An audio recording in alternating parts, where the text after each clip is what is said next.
as we got here. Absolutely amazing camouflage. And as the colours change in the grass, it gets even better. And even in the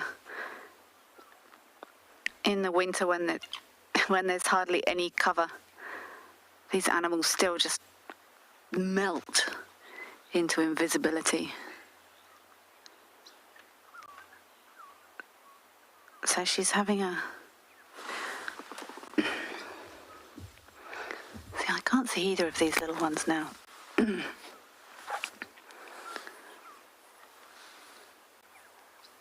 There's no gap from the front there, Craig. I looked this morning. Have you still got on there? I can't see that at all. Oh, wow, I can't see that with my eyes at all. The other one was almost directly in front of where she's feeding, so let's just wait.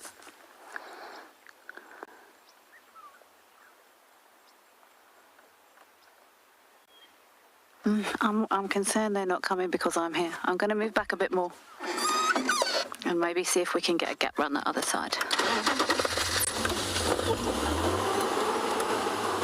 I know this one little female cub can be a little bit nervous of vehicles.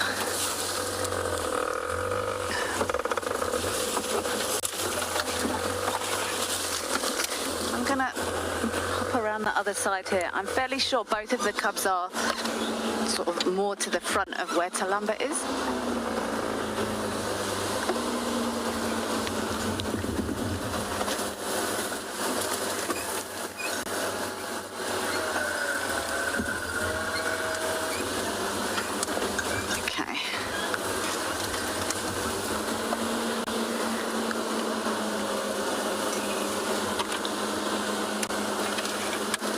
I'm going to send you over to Cedric. I'm just going to work out what my best position is here to get you all some nice views.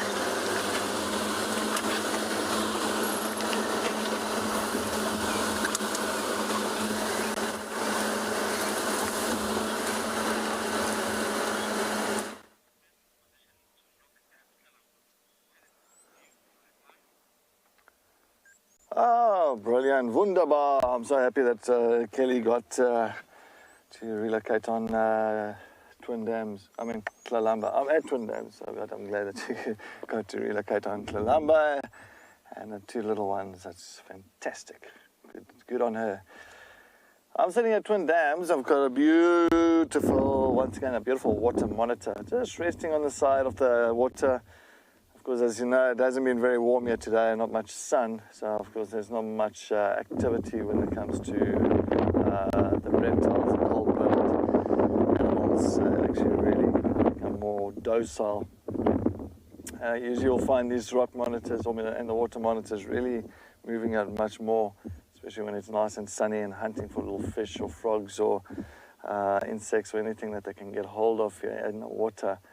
But at the moment, of course, the water monitor is just really trying to get as much heat as possible. But there's still a little bit of cloud around, so now and again that sun does come through. And of course, yeah, it's water monitors and the rock monitors do have a real muscular tail, just like a crocodile. So they really use it in defense. You can see that the tail itself. So if you really want to grab it or try and maybe move one out of the place. I've had it a few times when I try to move it out of the room or out of the lodge, and that they really whip that tail at you, and it stings. I mean, it depends also how big the monitors are. It does give a nice whip.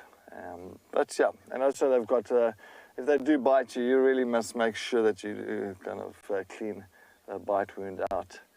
Very sharp teeth. And of course, that's a lot of bacteria inside of their mouths, so it can become very septic if you don't clean the wound out.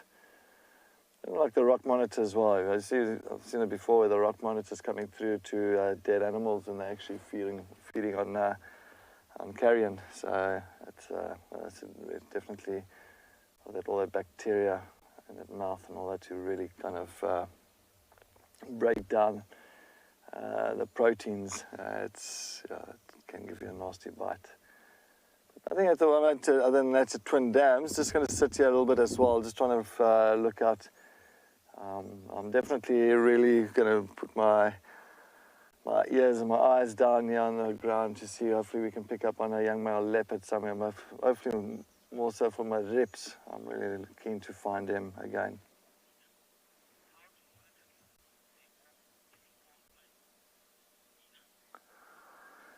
Nina, good afternoon. Thank you very much for joining us here on Wild Earth on our sunset safari. How do monitors keep warm on cold days? Well, of course, you'll find many times they'll actually, or at night time, you'll find that they'll actually go sometimes into those mounds, those termite mounds, even into hollowed out logs and wood panels that's actually keeping warmth in. So also you must remember in those termite mounds itself, it actually holds heat in very well. So in winter time, it's good for any cold-blooded reptile, even the snakes as well. They will end up going into those mounds to, just to kind of, not saying keep warm, but just to not let their body temperatures drop too low. So it's always a nice area for them just to den themselves in. But yeah, those sort of logs, I mean, I've seen with the logs as well, you'll find that sometimes your rock monitors will actually go out to the rocky areas, not rocky areas, but there's an empty log, and it'll actually go inside of an empty log, and it'll actually just rest in the empty log, and because that wood itself keeps the warmth in quite a bit, and it'll actually rest inside there.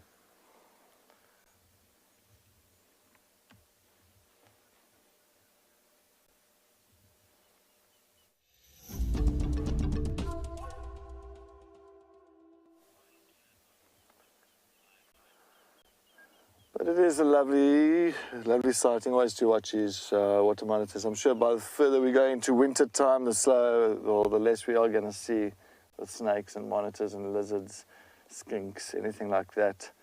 Of course, then it's going to get too cold for them to really hang around. And by that time, they become more dormant into little rocky areas.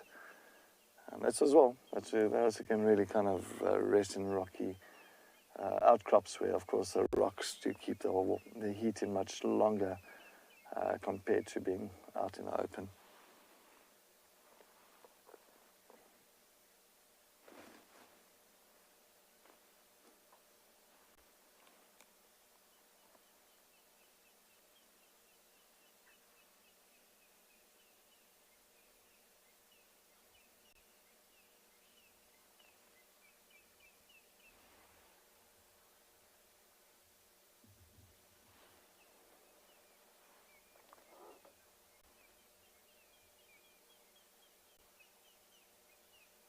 Stations have relocated on Salamba and Mompimpan.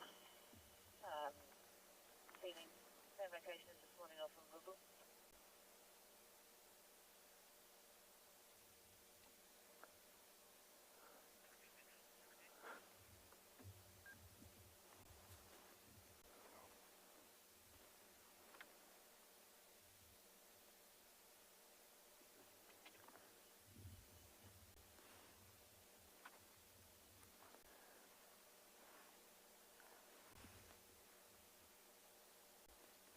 Nice, you can actually hear some of these grey hornbills making that real high pitch noises coming through now and again.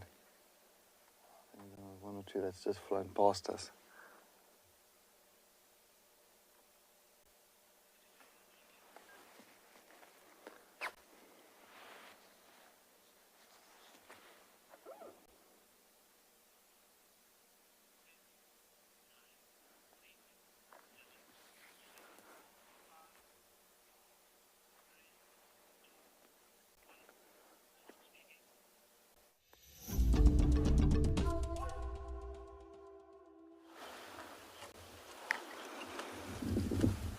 So anyone who is eating their breakfast, lunch or dinner or is a little bit squeamish, you are welcome to look away now.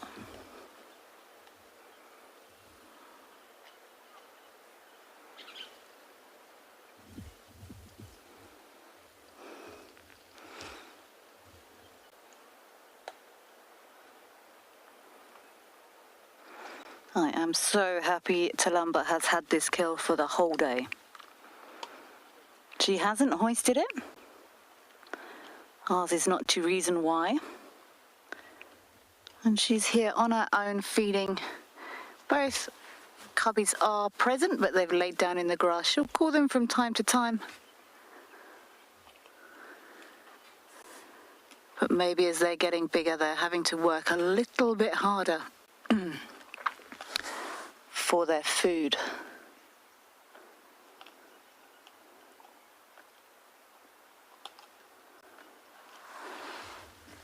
I've actually been reading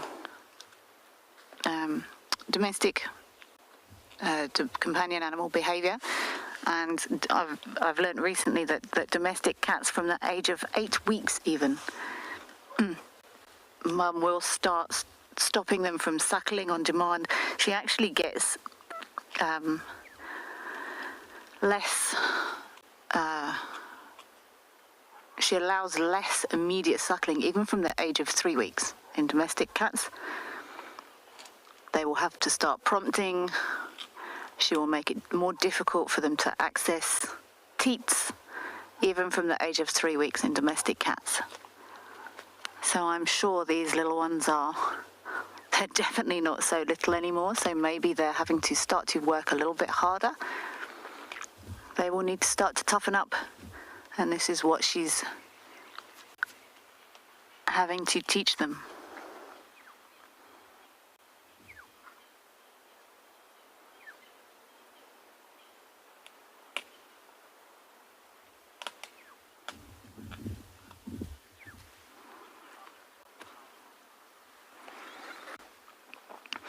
Annabelle, good question.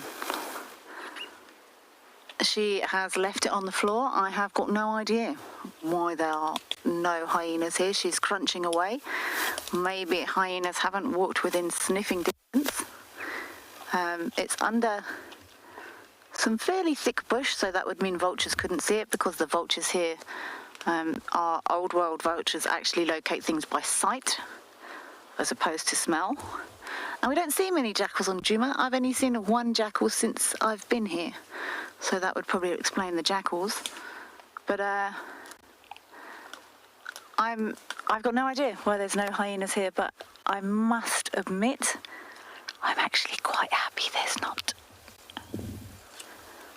We've seen this girl lose probably a couple of kills now to hyenas, and I'm actually happy she's getting full usage from this one. Excuse me, I'm just going to check this radio. I can hear a vehicle. Station on Mvubu Road, come in.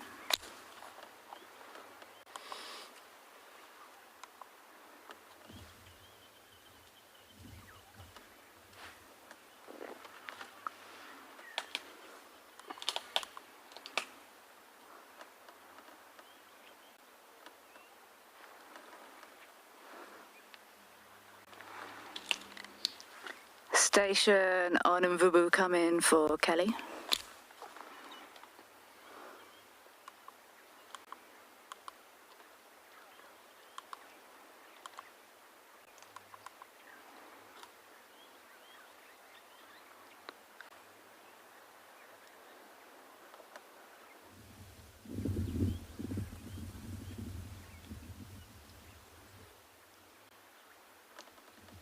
So she's only called these cubs twice since I've been sitting here.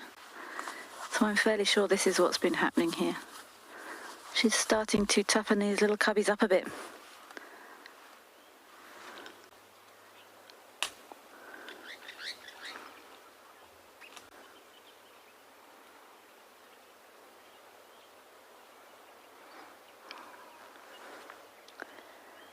Very nice. They are both present and correct though.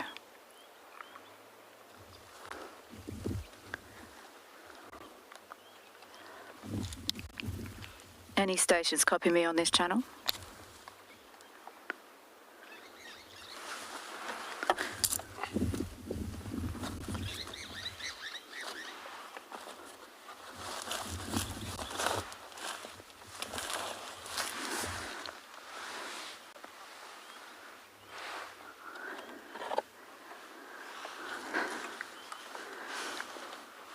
A lion girl, that could be it.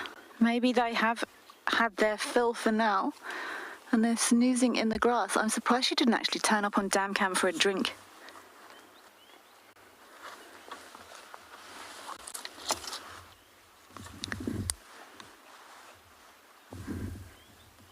These predators, often with this very heavy meat-rich diet, will need to drink quite often.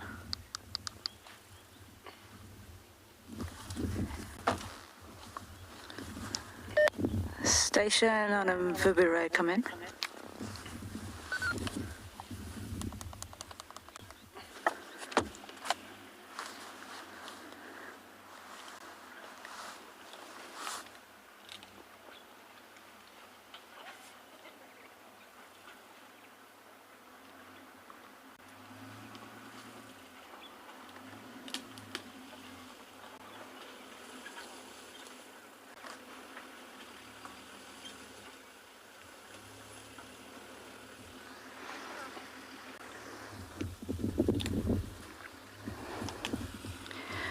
Dark Mane Lover, I'm also wondering the same thing. It wasn't a massive male impala, so I'm not sure exactly why she hasn't hoisted this, but she's managed to finish it, so all good, I guess. I'm just gonna let this other vehicle know what's happening here. Come on.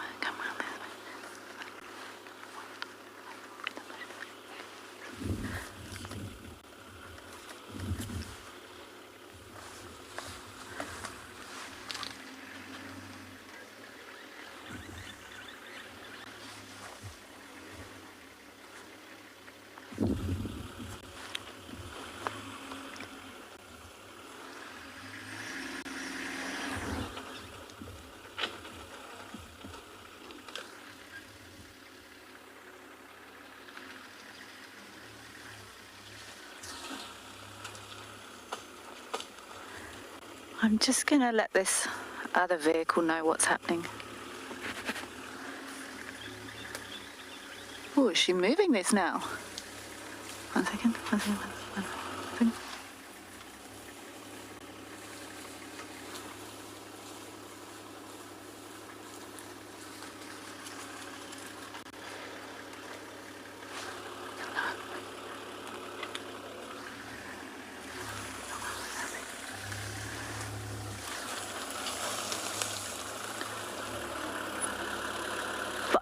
Follow her.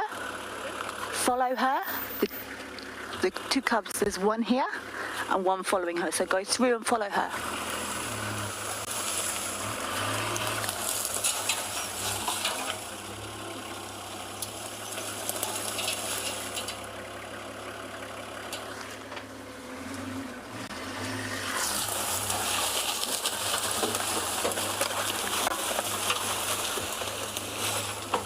She's gonna hoist this. I'm just gonna watch this other little cubby. I'm sure she's gonna take this up a tree now. So we just want to have one vehicle moving here at a time. Hello, little guy.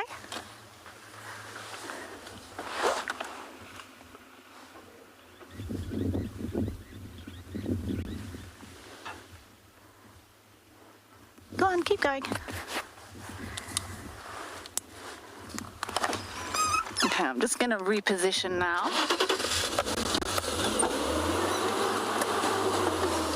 I'm right in a tree here.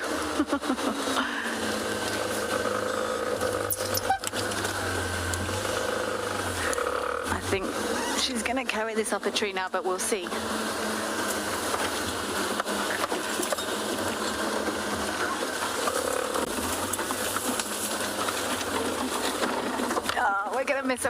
We're gonna miss her. Ah, we were too slow. Good girl, Talamba. Nicely done. I'm just gonna keep an eye out for this cubby.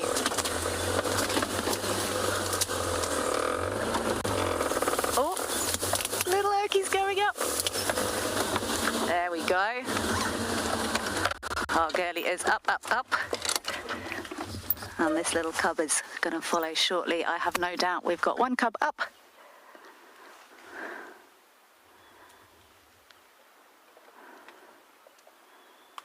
Now you can finish it in peace, girlie.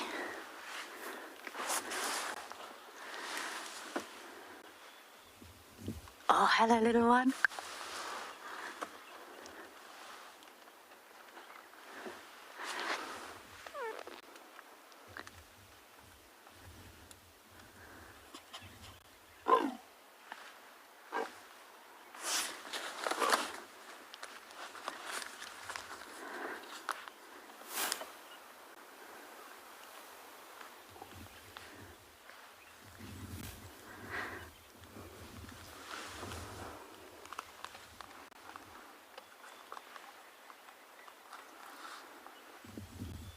We're going to watch this.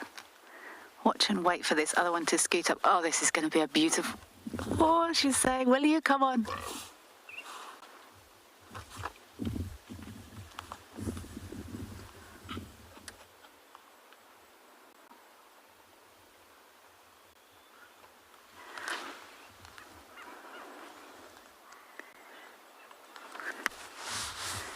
Now, where's this other one?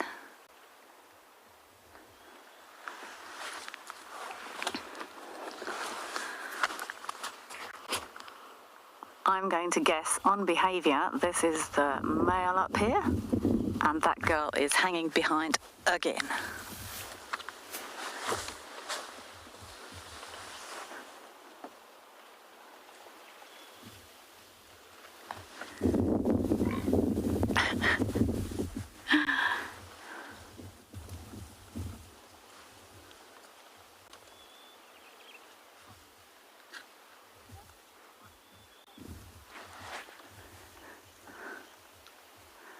Joan, indeed, absolutely amazing.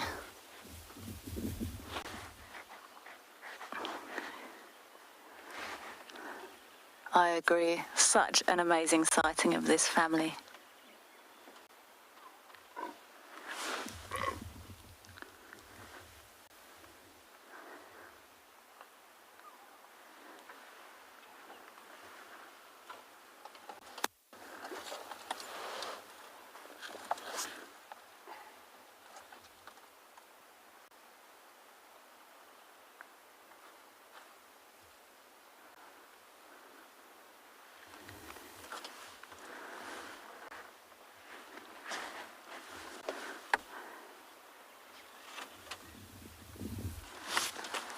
Sorry, Craig, you've got a branch right in the way. Shall I scoot forward a little bit?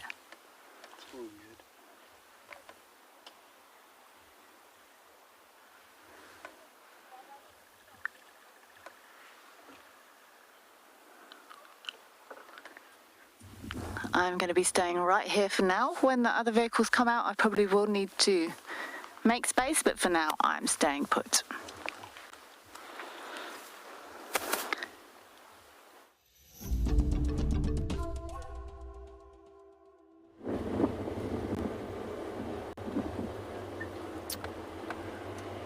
I'm just going to head on along Mamba Road, just heading in a kind of easterly direction. Just going to head towards Cheetah Cut Line, slowly but surely.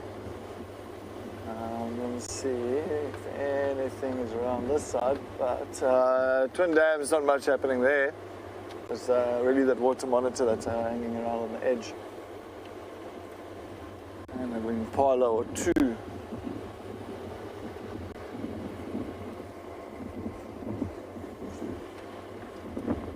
Take a look around this side. I know my rips would have, if he went up, the last one's going that side. I'm just want to maybe head into the northeastern corner of the property, maybe towards Buffelshoek Dam.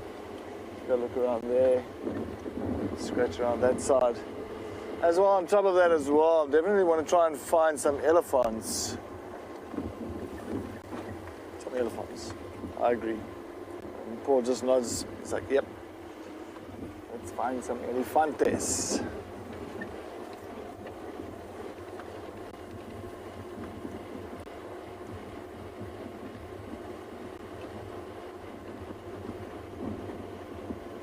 Well, as I say, the day is nice and cool. Not so bad at all, so it's actually very pleasant to drive around in at the moment. For now. There's a young male impala there. Hello. All by himself, all by himself. I'm so lonely.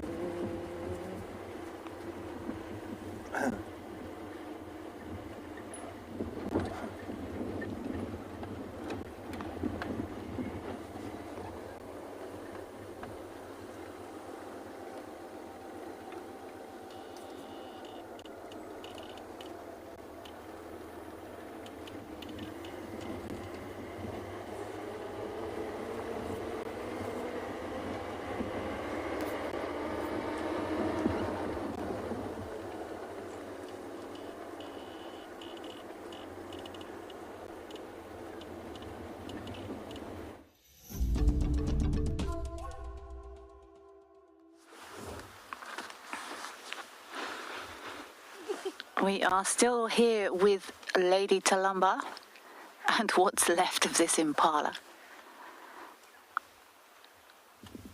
And I'm almost convinced this is going to be the male up here. I haven't had a really nice clear view of the face, so I'm happy to take it from advice, but I'm starting to just go on behaviour.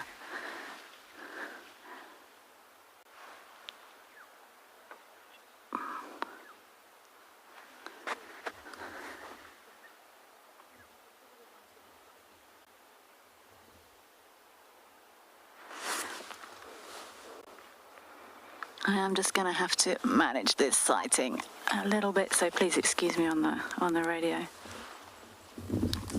Station on Mvubu Road, come in.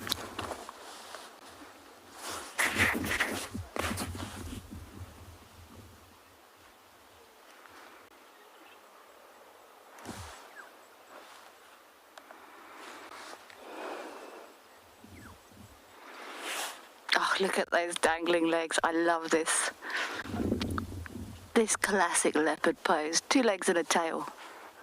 I can't believe they managed to make these trees look so incredibly comfortable.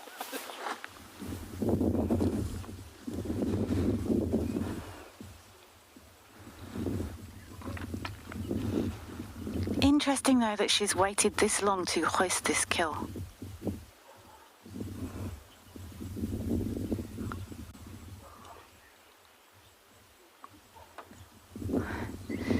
Instinct. They don't want to eat stomach contents. It would be like if you didn't like chocolate and you saw a big bar of chocolate and you knew you didn't like it, so you just rather left it alone. It's just instinct. They know it's grass in there. What are you doing?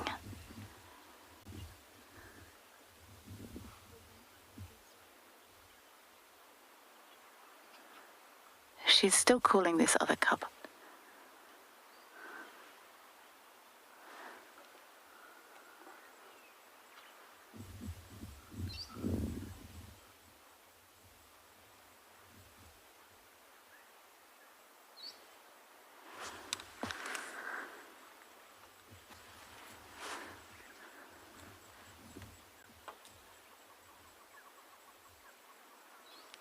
Look how this young one is practicing how to manipulate this kill in the tree, how to hold it, how to move it around. Oh, have you got a bit of leg?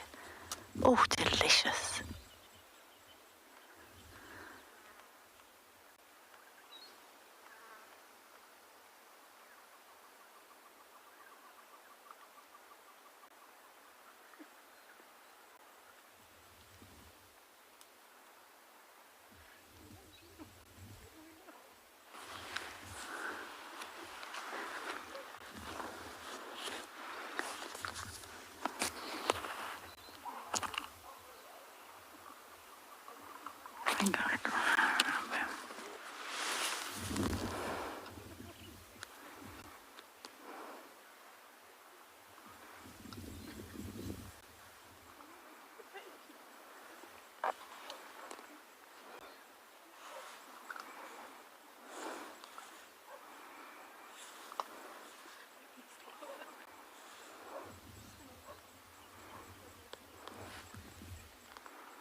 Nice snoozy mama up there, supervising, and I'm sure she's thinking,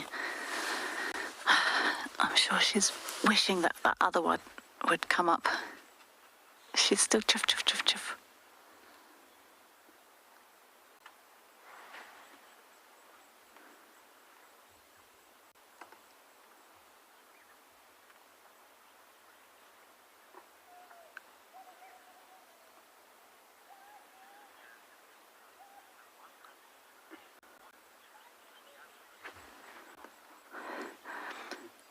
Tom, yes.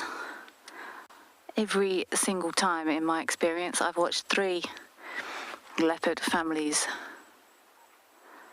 grow up, and every time, well, all 3, the girl was more adventurous, and unfortunately, 3 times the girl didn't make it due to this misadventure. So I'm having absolute grey hairs that this girl, she needs to fall in line. I'm not sure, maybe we can ask Cedric what his experience is of. I'm sure Cedric's also watched many leopard cubs grow up. But the 3 sets I've seen, the girl has been more adventurous every time.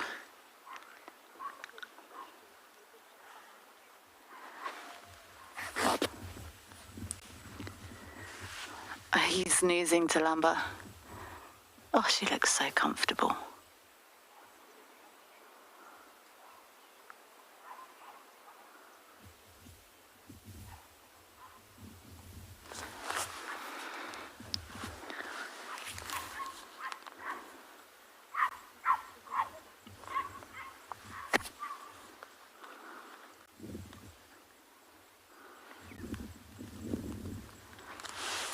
Okay, I'm going to send you over to Cedric, but like I said, I'm going to be very much staying put until we need to make space for another vehicle to come in.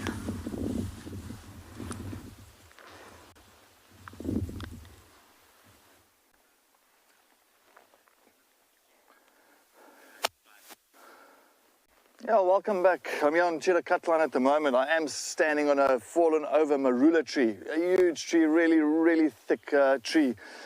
I first thought maybe the other day, I think it was about 2-3 days ago, I first thought it was the elephant that actually pushed over this marula tree. And why they will do that, they'll push these marula trees to get to the nice young shoots, young leaves that sits right on the top of the canopy of these trees. And you'll find even with a marula tree, the elephants will actually break the branches off itself and twist them in and eat them, and you'll see a lot of fiber of the marula trees lying all over the show here. But of course I did not see anything like that, and no evidence of an elephant being around here. So of course then I took a look, and I thought about 2-3 days ago when we found the tree and it was really fresh, it just fell over. We had that quite a bit of wind that came through this area, and because a marula tree is a very soft wood, if you take a look, very much, first of all, this tree was ring barked by elephants. So the cambium layer, that's a layer that sits underneath the wood itself, or the bark itself. And it's a layer that transports the water, the nutrients up to the leaves, back and forth. Of course, this tree has been ring barked previous season because it's an old ring barked tree. You can see it's very much white. It hasn't got really the fresh look of a freshly ring barked tree. And of course, now exposed the inside of it, the trunk, and because a marula tree is very soft, a lot of the wood-boring beetles, you can actually hear a very hollow noise inside there, very, very hollow.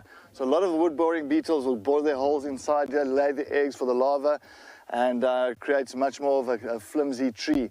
And now with that huge winds that we did have a few days ago, I think that wind just toppled this whole tree over. It was too fragile to keep that huge canopy, the big canopy of the marula tree upright, and I think it just fell over. But it is a nice tree. There's quite a few nice little things to look around for. Unfortunately, it's I'll see on top here, on top right. But unfortunately, I try to look sometimes in these trees because you never can climb these marula trees. Some of them are too high. They really branch out very high. But like ones like this, so you got like these holes that's inside here. So many times you'll find things like your woodpeckers, your squirrels, even your, what you call it, kingfishers, woodland kingfishers, a lot of kind of bird species will actually use these hollowed out areas on the trees itself as a nesting site. Well, as well, you must watch out. Sometimes you'll find the snake, something like the boomslang. Boomslang is one of the tree snakes that we have around the area, very venomous. They'll also use these holes that's inside here. So it's always nice just to look around and see what you can really pick up on. But it's also got the real fresh, it's actually interesting. It's got like a real sweet smell, I think, with all this branches that's been broken. And of course, a lot of the tree sap that's actually coming out. A lot of this tree sap, it's got a very sweet smell, and you know the marula fruit is quite sweet. It's actually a lovely flavored fruit, and the gum of the tree itself is also very, very sweet. And certain animals like your bush baby, so you'll get your little bush babies, they love the gum of trees, and I can imagine they'll love the gum of a marula tree because it's so sweet. So no, that's a nice thing to take a look at, but it's actually a lovely smell to it. But it is a big tree. As well, like if it's elephants around here, you'll find elephant dung. While he's feeding around on a marula tree, you'll find elephant dung around here. You'll find elephant tracks over here, but there hasn't been anything around here.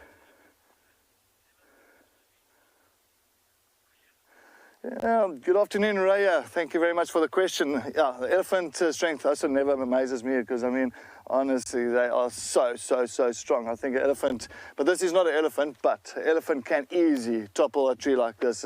Even one that's not even being ring-barked and all that and has been attacked by wood-boring beetles. I think an elephant will even push those marula trees over. I've seen it before and uproot the entire tree. So I'm not even snapping, but just uprooting with the whole root system comes up. But yeah, very nice, and I'll just take a look. It's absolutely very nice to see. All right. Well, let's head on further down Cheetah Cut Line.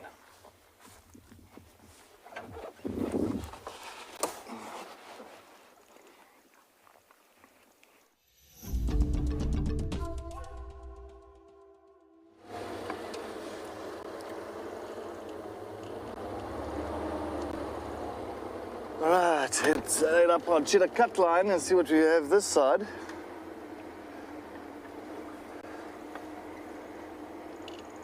Nothing has fed on these branches, huh? Nothing. You can see someone's got them off because we're lying across the road. But yeah, let's head further up. North we shall go. North we shall go. I just saw those beautiful African violets here the other day. It's beautiful little flowers, beautiful little purple flowers around here. And they're like a little bit of a disturbed area. Let's see if I can pick up on anything this side.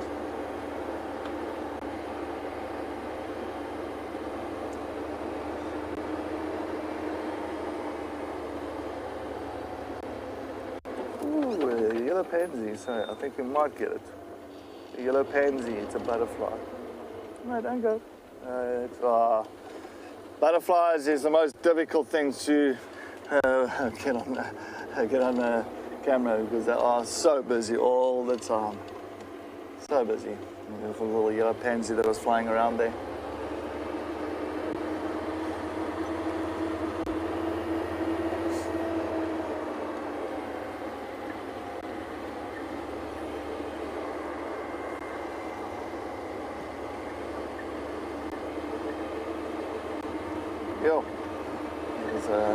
The sun is coming through nicely now.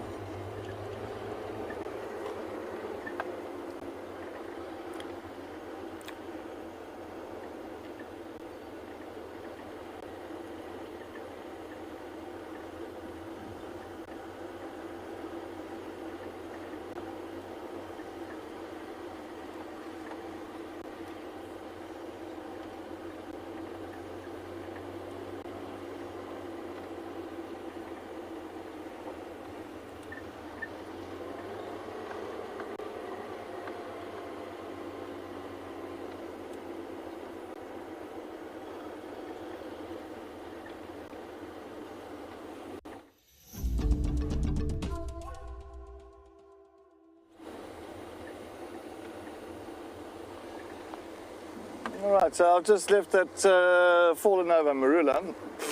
Sorry, a moth came into my mouth there. Fallen over marula, and I'm just going to head now further north to the cut line. I want to see if we can pick up on some tracky tracks, yes, this side. But hopefully everybody is enjoying the so far the sunset safari here on Wild Earth. There's always things happening. I'm glad the lumber has been around. And the 2 cubs for the afternoon.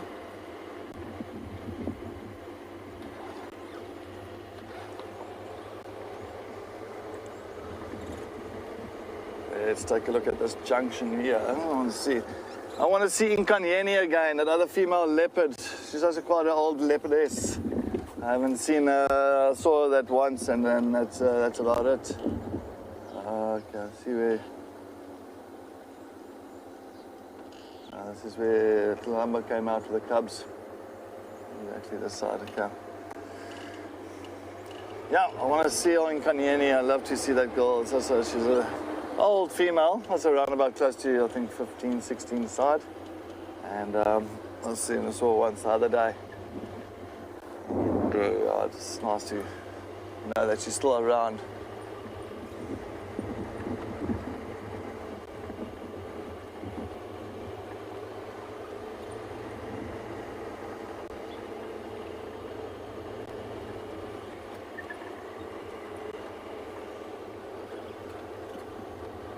Even old Molawati, we haven't seen Molawati for a bit. I think that boy's also been ducking and diving from us for the last few days.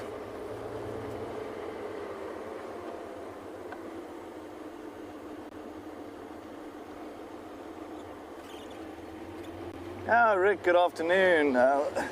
Thank you for joining us on Wild Earth, Rick. How do I identify certain individual animals? Of course, if you're talking about, say, for instance, leopards, how do I identify them? Well, the thing is, if you've got dogs at home, if you've got dogs or cats at home, each one's got its own kind of specific look to them. Some are dark, some are light, and especially with the leopards around here as well. Spot patterning, if you don't know them as too well and you don't know that individual, you'll actually look at the spot patterning above the top whisker line. It's always the best thing to look at. But then you got people, leopards like, for instance, Tlelamba and Langa. There's two separate leopards now, of course, 2 females. Where Langa is very light. Langa looks like she's got a white ring around her eye. She's got the body quite white and all that. And where you'll find Tlelamba is very dark, very kind of puggish look as well, just like Tandi. So they've got really that specific features about their faces. But of course, first things first, if I'm going to be driving towards Gowrie Dam and I find a female leopard at Gowrie Dam, first thing I'll think of is going to be Tlelamba, because she'll be pretty much the main female that's got that territory, that area. So that's the first thing that comes to mind. Second of all, then of course you'll just take a look at the features and all that.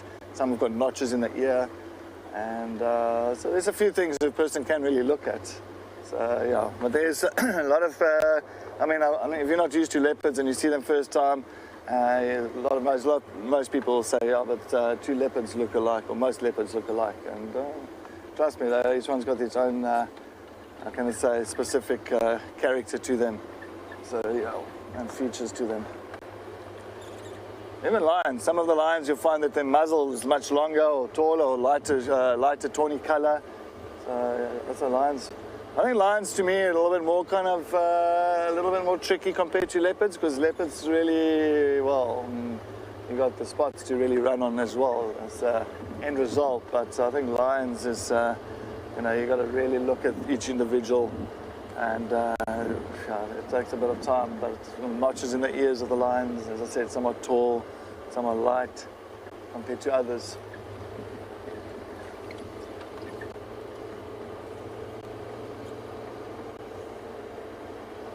I think one of the most prettiest, this is my personal beauty about it. I think one of my most prettiest male leopards I think I've seen in the Sabi Sands is a male called Mvula. Mvula was, he was pretty. He had absolutely a very light coat on him. His eyes were light. you could not mistake an mvula with any other leopards because he was very much, he had a very unique lightness about him. And of course, mvula meaning rain.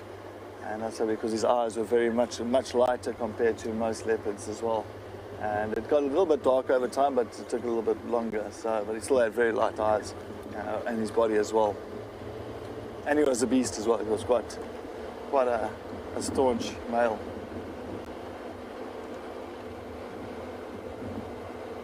Anyway, we'll carry on going up north on Chirakat line. Let's, while we're talking about leopards, so I think let's head to Kelly and see what's happening with Tlalamba and her cubs.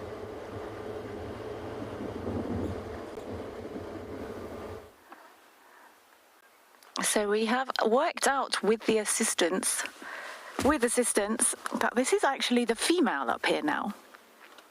And it's the male cub that's hanging around in the grass, which surprises me. And it's making me wonder if this female cub is not actually more dominant, maybe. Because it was her that was feeding this morning,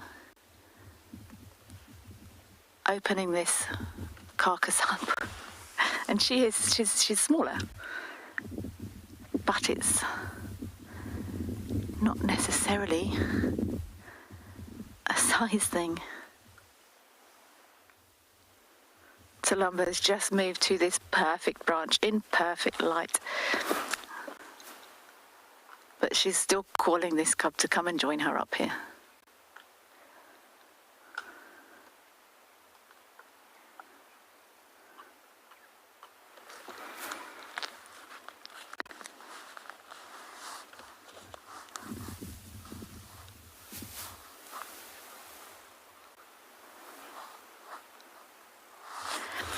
And again, I don't know. I don't know if it's increasing. There's a project here called Panthera that does lots of species monitoring records. I did actually hear Cedric quoting some figures the other day. I'm not sure if it's increasing, but it certainly wouldn't surprise me. Statistics from a few years ago used to say that Mumbai actually had the highest density of leopards in the world, but now it is indeed the Sabi Sands. But to say whether they're increasing, I wouldn't like to take a stab at that. But it certainly wouldn't surprise me.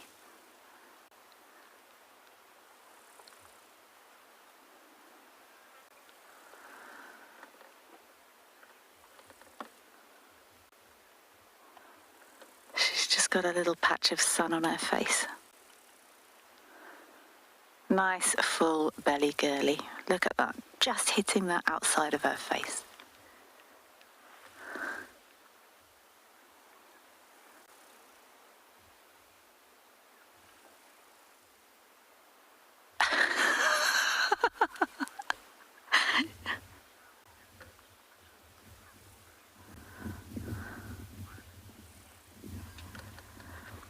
Violet, that's a really good question.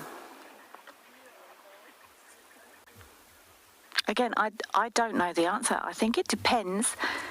I'm going on my experience, and probably the female leopard that I knew best that had cubs had quite a pronounced spot collar. It was quite a joined up line around her neck, as did her cub. So in my experience, it's been from mum. But don't hold me to it. I like to go on what I've seen more. I've only spent maybe a total of 4 or 5 years in the Sabi Sands, which is the leopard mecca of the world. I know Cedric has spent a lot longer here, so maybe he might have had more experience in actually seeing these cubs and as they grow and as they develop. In my experience, female, but I could be wrong.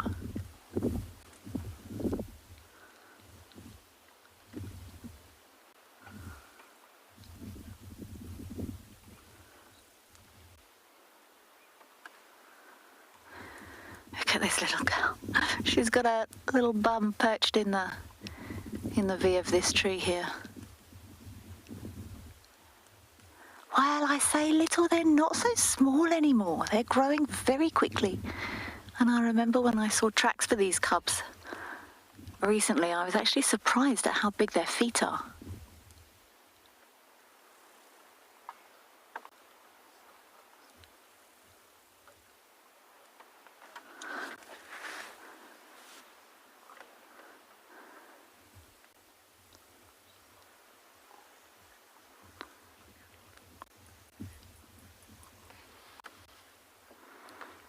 See, yes, they can. It's so nice to watch them when they're active, and as I've learned here in Djuma, the leopard are quite, and lions, as I've found out, they are active even in the heat of the day. The middle of the day, there will be activity, they will be moving around. So it's absolutely fantastic to be able to just enjoy everything that they allow us to watch.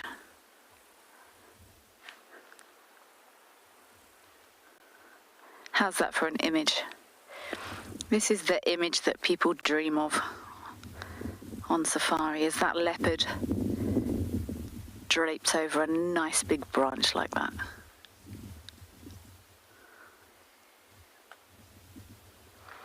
Lots of people do think that leopards spend a lot of their times in trees, and they do.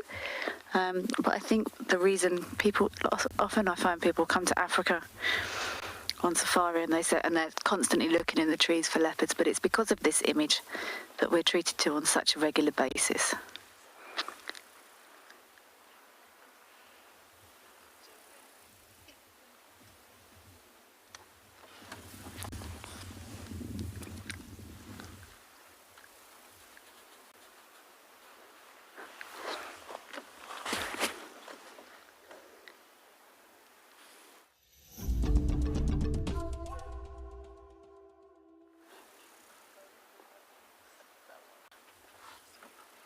Talamba is still calling this boy.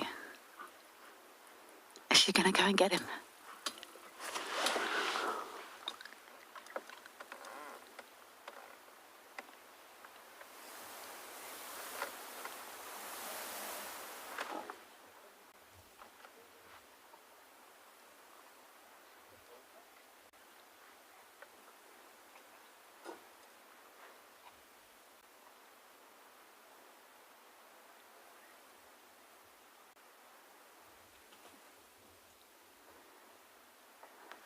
Is she going to go and retrieve this little male cub?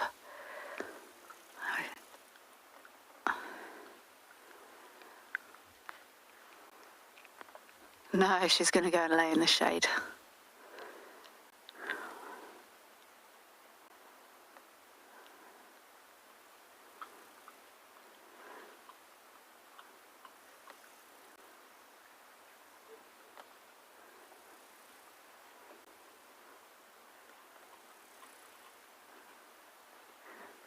Shall I maybe reposition over here? Yeah. Sort of to this side. I'm going to try reposition again and see if we can't get a front-on view of this.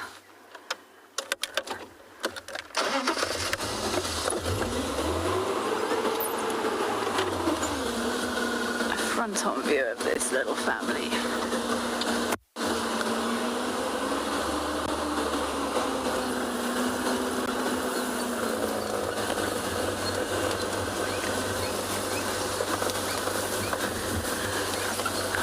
Into the sun a bit, Craig.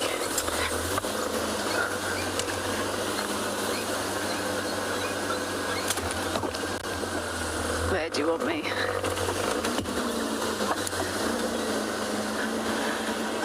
Back a bit?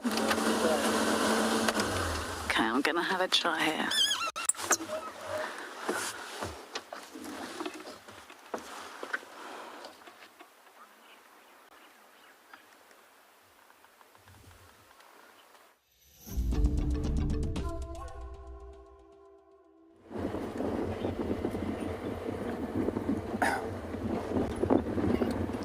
Thanks guys, welcome back. I'm just approaching Buffelshoek Dam. Just want to see what's if there's any life source here at Buffelshoek Dam side. I know that I had one male in this morning on cam coming in easterly direction into this direction. A nice big male elephant. So I just want to just double check maybe if he didn't end up this side. Actually really keen for some elephants. Yo.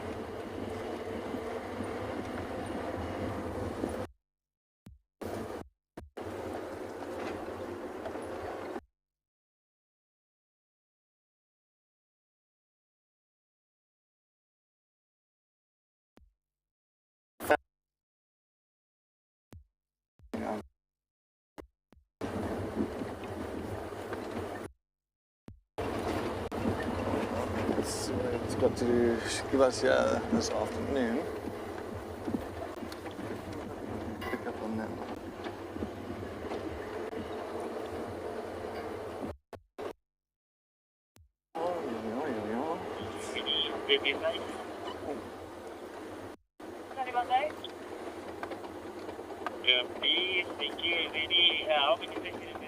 Same as like the hippo that we saw over at Treehouse Dam as well, on the outskirts of it, very close to the border of the water areas. But yeah, well, we're going to search around here at Buffelshoek Dam, see what else we can pick up on the side. Let's head back or head to JP in Pridelands for him to say good afternoon to everybody.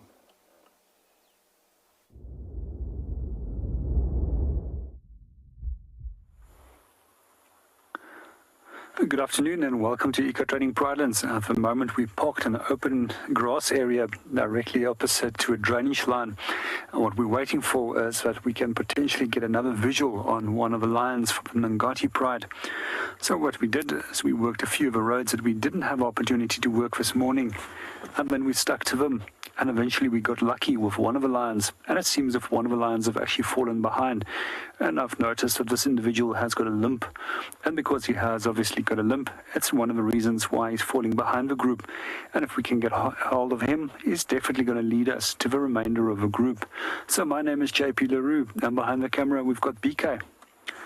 So let's see what we can find. So we're just going to sit around here for a little bit longer and see if we can spot anything coming through the grass, as this is directly opposite to the area where we did follow him in before he started turning into a westerly direction.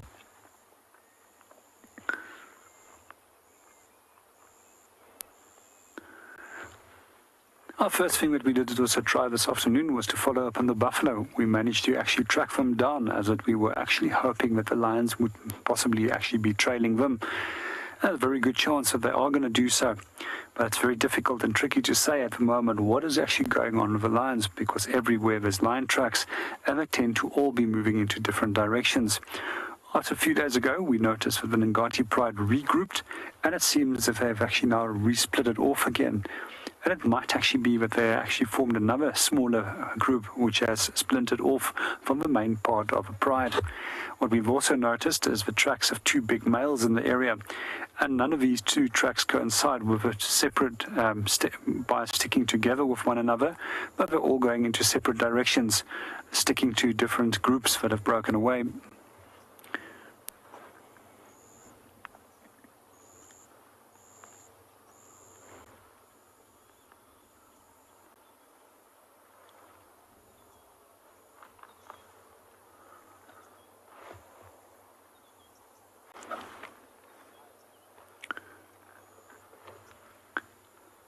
Good afternoon, AD, and welcome to the show. I'm also really hoping that we can locate on that one lion, because that would really be very helpful.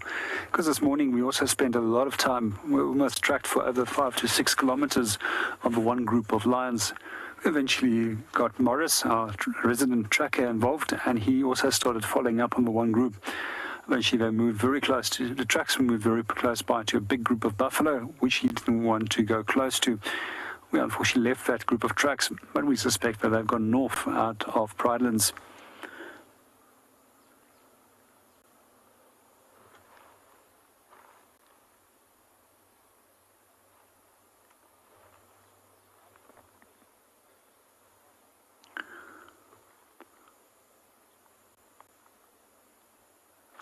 Good afternoon, Kimberly, and welcome to the show. The other day when we did count it, it was almost 15 individuals that we did see. But with the one breakaway group, they generally consist of 2 lionesses as well as 4 sub-adults. And then to add on to that, there's also the additional 2 large males that have now come in to the area again. They used to be here quite often, but I'm not sure what changed their behavior and why they started moving off. In general, we find that lions actually do have fairly large territories. In this side of the country, a territory will be roughly some 40 square kilometers for a big male.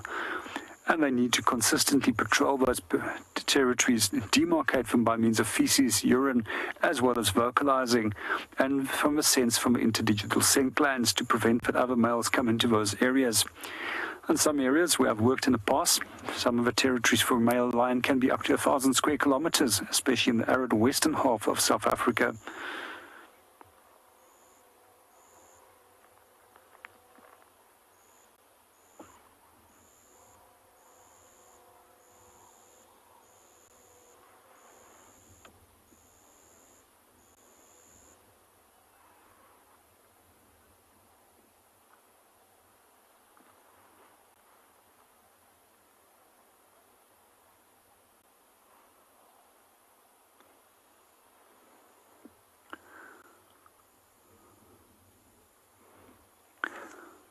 Well, we're going to move on and go and see what we can go and find. But for now, let's go and see what Cedric is up to.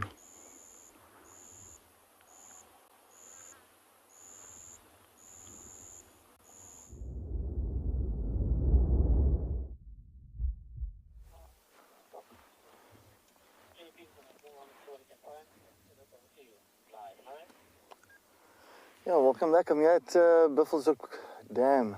I've got 2 beautiful water thickneys, also known as a water dikkop. It's just pretty much buried there under that fallen over knobthorn.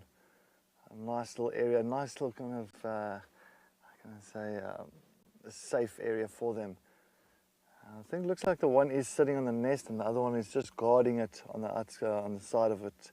So it looks like it's, look, the one that's sitting, not the one that's lying down, but the one that's pretty much just closest to us, looks like it's actually lying down on its, of course, knees. So not only it's not standing straight up with those long legs, lying down on its knees. And the other one, of course, looks like it's lying on a clutch of eggs at the back. So both sexes, they will incubate the eggs.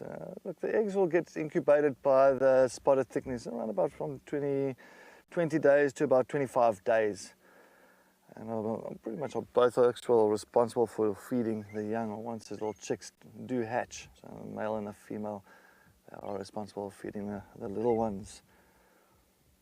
But they mainly, of course, start breeding. General breeders actually around about in the dry season. So actually, pretty much now the water thickening it breeds around in the dry season, and they're all monogamous. So they're pretty much partners for life, breeders. But yeah, as you can see, actually the nesting site is really a simple, it's like a little simple scrape of sand and stony ground that they actually scrape together and make like a little bowl on the ground itself. So it really blends in with the surroundings and very well camouflaged. It's the same as the eggs. So you'll find the eggs are very, very well camouflaged, and it really blends in with the gravel and the stones around the area. Well, look, the water thickening is very much a widespread distribution of pretty much in the sub-Saharan African areas. Pretty much, are really found in many places, from Botswana right up to Angola, Cameroon, the Ivory Coast, of course, even Nigeria, Kenya. They are really quite widespread in the sub-Saharan African countries. And of course, mainly eating on little insects. Oh, it just came out there. Sorry. There's a big male hippo as well in the dam. It just showed face for once. It just decided to pop out a bit there.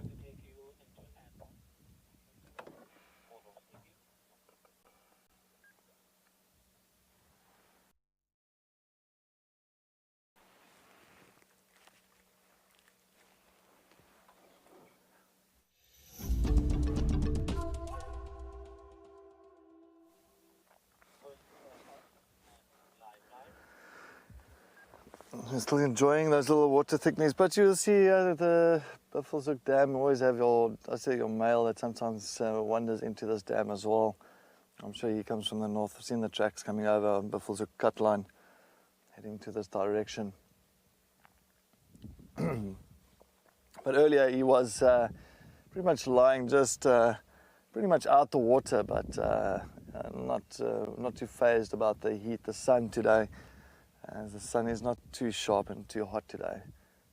Ideal for them. That's what will happen more so in winter time. So more than, of course, the cooler the days become, you'll find the hippos tend to lie and sunbathe a little bit outside the water itself. But if they do get startled, they will splash and run back into the water and splash water everywhere. And they don't run. The thing is, they don't just walk back with a normal speed. They absolutely go with full force back into the water, really making a lot of waves. Hey boy. Oh look, he wants to show. Oh, thank you, hello. Sure. Oh my, what big teeth you have. Oh, I'll smell that.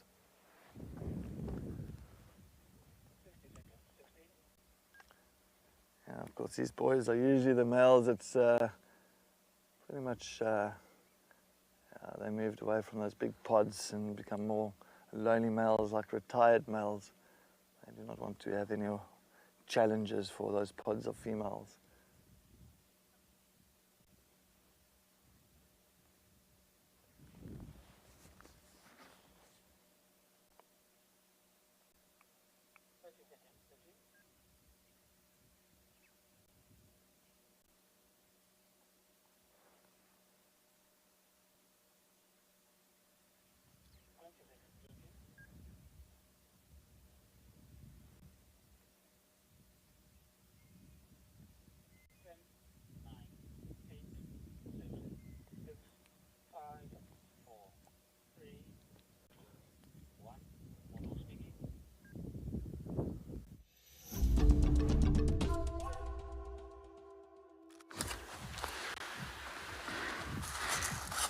We have swapped cubbies. So our little female has got down. Our little male has hopped up here, and he is having a feast.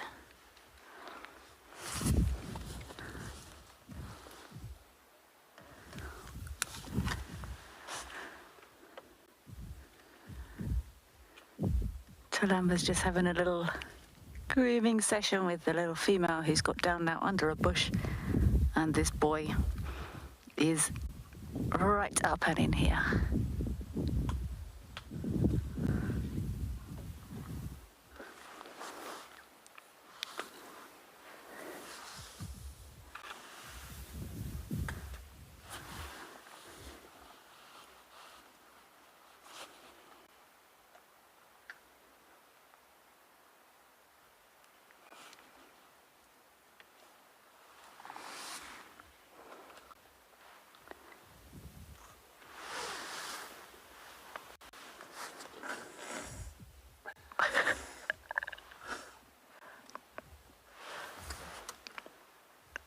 I've got no idea who was that.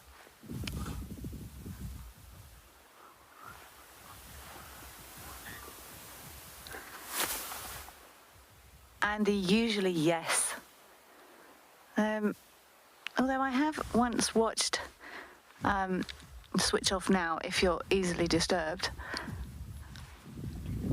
I have once watched a male lion chew a stomach like chewing gum, and he would chew it, swallow it, regurgitate it, chew it, swallow it, which was deeply unpleasant.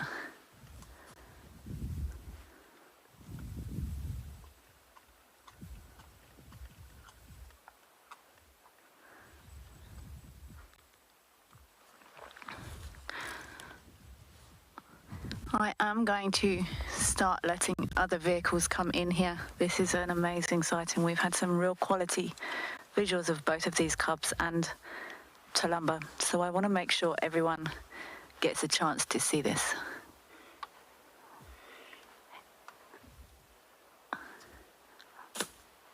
Oh dear.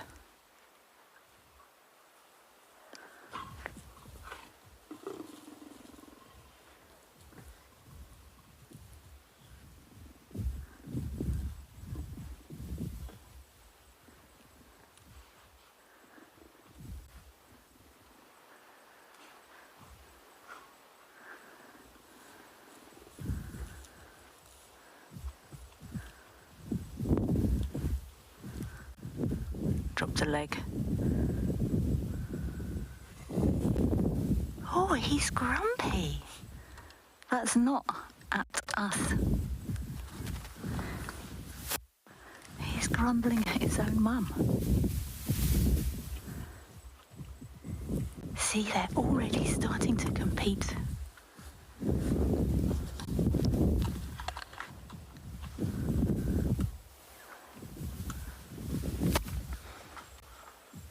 Craig, I want to give him a little bit more space here, I think. I'm just gonna... Sorry, girlie. I'm just gonna move away a little bit.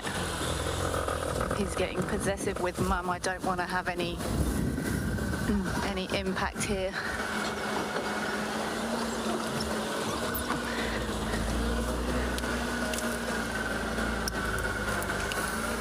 There we go. Just a little bit more room there, kitty kids.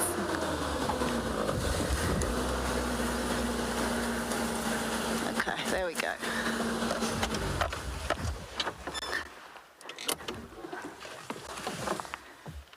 Oh, this is such a lovely sighting. I am gonna just have to chat to these guys on the radio to keep them updated. Roy, Kelly.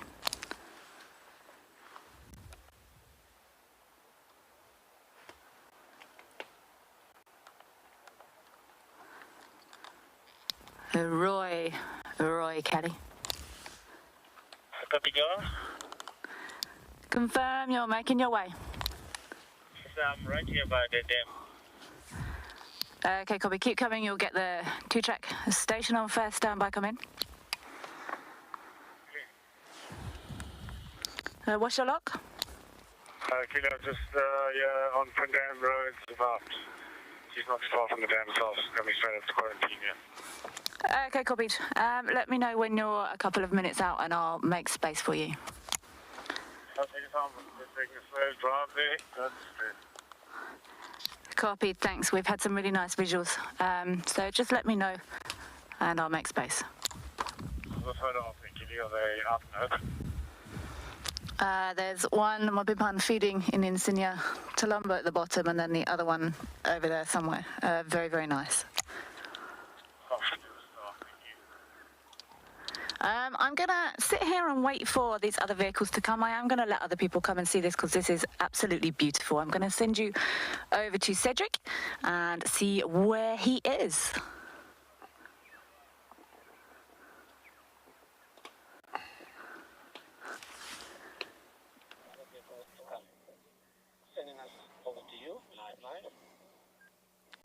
Yeah, welcome back. Just still sitting at Buffelshoek Dam. I think what we should do, just kind of listen out, listen to nature and the beautiful calls from the birds around here, and just enjoy the tranquility.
a beautiful and peaceful scene.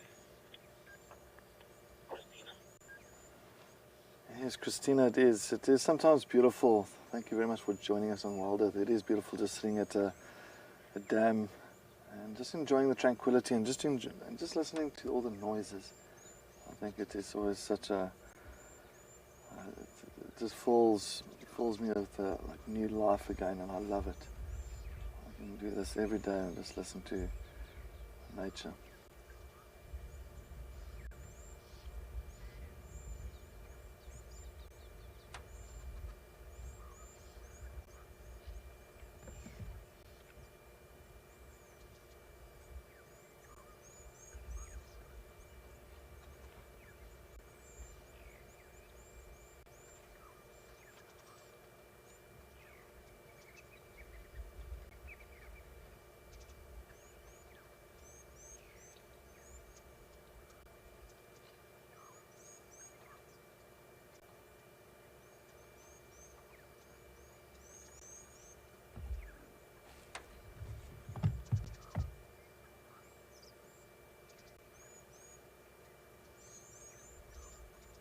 But sometimes I do find sitting like this at a dam, you do start realizing where things are happening.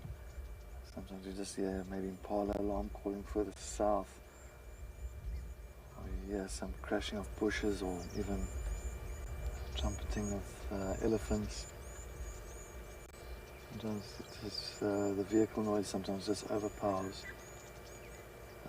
the natural noises around you.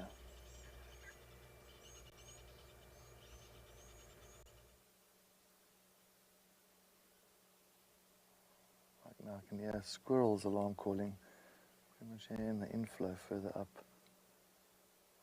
I'll sit and I'll look around, maybe lucky.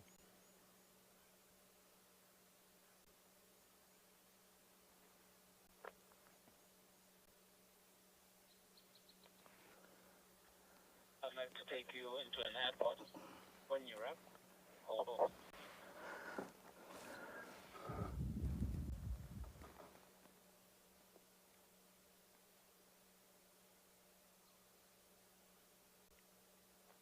Going into airport. Live line.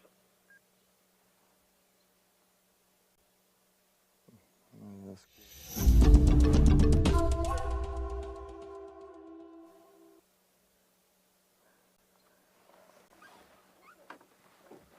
I think I'm gonna get going. I want to try and follow up on that alarm call of the squirrel up this side. I just want to double check on what's happening up there. Come on, Wendy, you can do it. It's not sounding too well.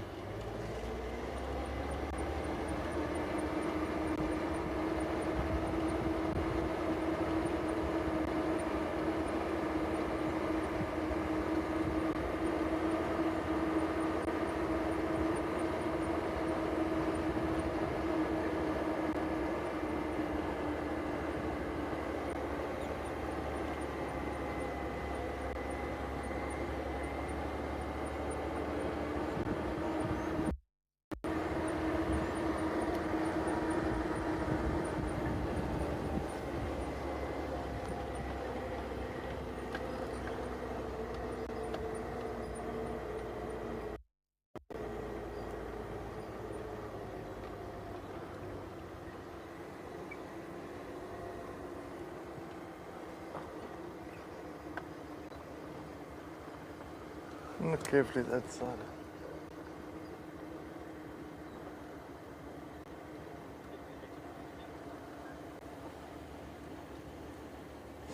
Yeah, somewhere in the drainage line there. I think it'll be pointless really getting into that side there now. But it's very deep, very thick drainage line here. Let's see if there are any tracks.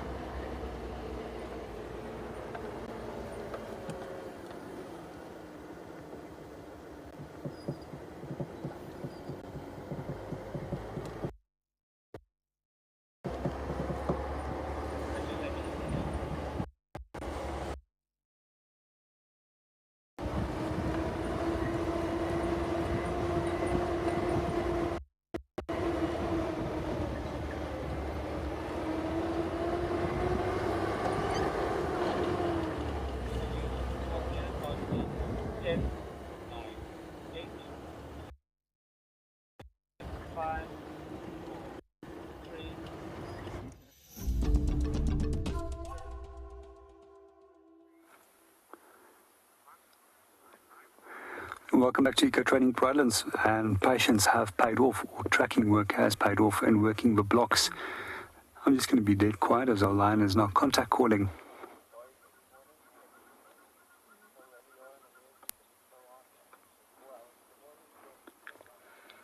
So as we mentioned earlier on, that the lions were busy splitting up in smaller groups, and we're not 100% sure what's going on. We were trying to trail a young male a little bit earlier on towards this female.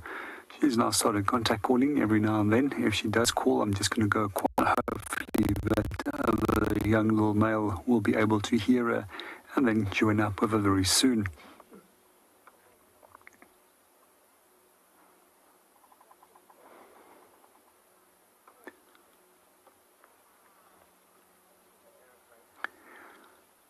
So what we were discussing earlier is working blocks, meaning that you're working big areas, which is road infrastructures, and to make sure the tracks go in or out.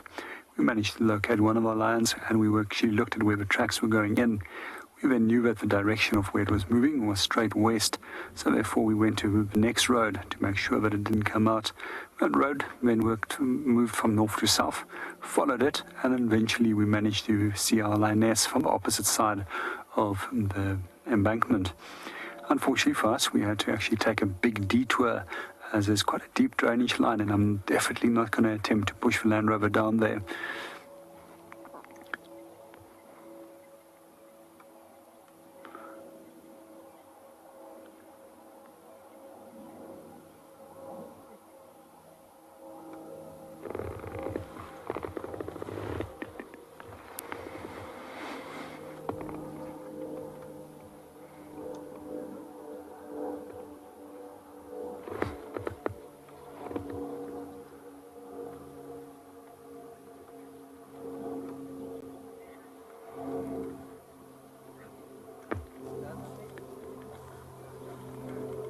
Good afternoon, Laura, and welcome to the show. And yes, patience is definitely very, very important, especially when you are working with both animals as well as guests.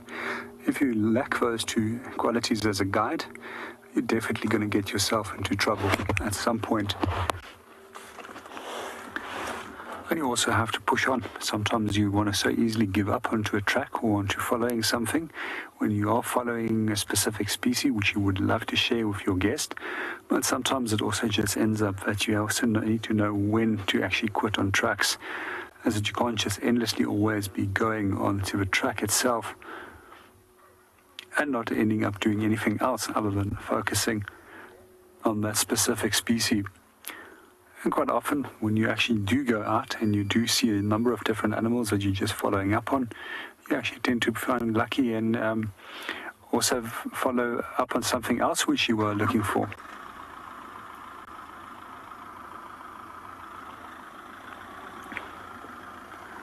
Good afternoon, Chris. If it's a physical taste difference, I wouldn't be able to tell you, but there's a distinct behavior change between winter and also between summer seasons when it does come to taking either buffalo or zebra. And in some seasons they tend to take for other more than the other. So I'm just going to follow and to get out here, otherwise we're going to miss out on our lion. I actually had a bigger look at it. I think we've got a second lion somewhere else here, because the lion that I saw earlier is definitely adult, and this one looks for me a little bit more like a sub-adult. So careful over here with the branches as we go through here. There's now another vehicle that's also came to join us. We're just going to reposition and see if we can get a better view.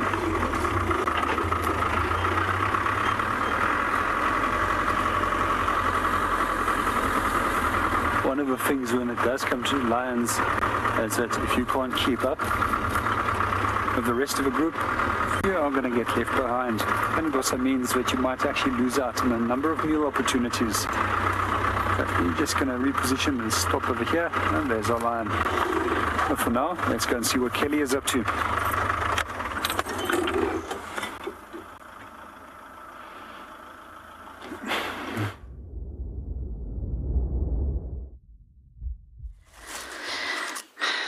Nice work, JP. A lion would be amazing, but I've kind of given up. We hear them talking to the south every day, so I don't want to see a lion anymore. That's how you find lions. I have just let a couple of other vehicles in to have a look at Talamba and her little ones. It is always nice to share these sightings as far and as wide as possible. And funnily enough, one of the vehicles that just went in there, I know him from when I was in the Sabi Sands in 2008, when I was here on holiday, and he was actually my tracker in 2008. So what a beautiful circle to complete. Very, very nice. I've just stopped here on Central and the clouds are stunning. So I'm just going to sit here for a minute and reflect on the incredible... Oh, there's a bird over there, Craig. Look at that. Didn't even notice that bird. Let's have a look and see what it is. Oh, see, you just stop and reflect and things just appear. What are you? Ah, it's a Djuma African harrier hawk now. Very nice. Hello. Yellow face, but in the birds going to breeding colours, their faces go bright pink. These are the birds with those special joints that allow them to hook little chickies and eggs and things out of holes in trees. Oh, I hope we're very near the dam. I hope they stay away from the parrots. Oh, I've got ever so attached to a lot of things.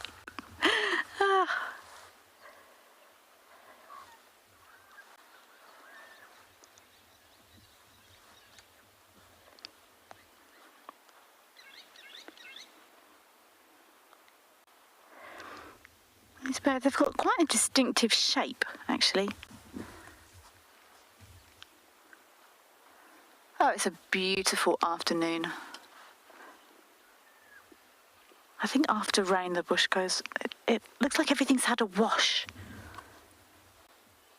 The blues are bluer, the greens are greener.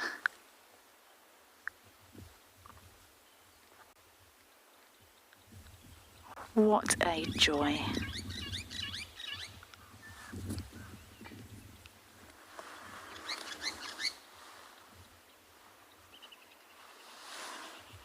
That's probably what those squirrels were shouting at.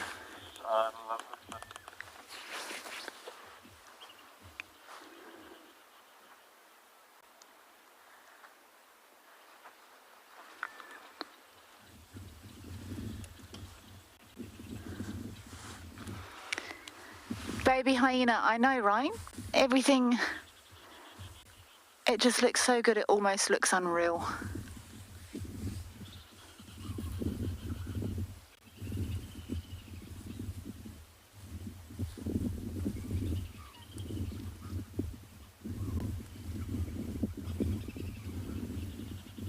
The colours here never cease to amaze me, and often Tamboites is the tree I often notice the most in those autumn colours, those golds and reds and oranges.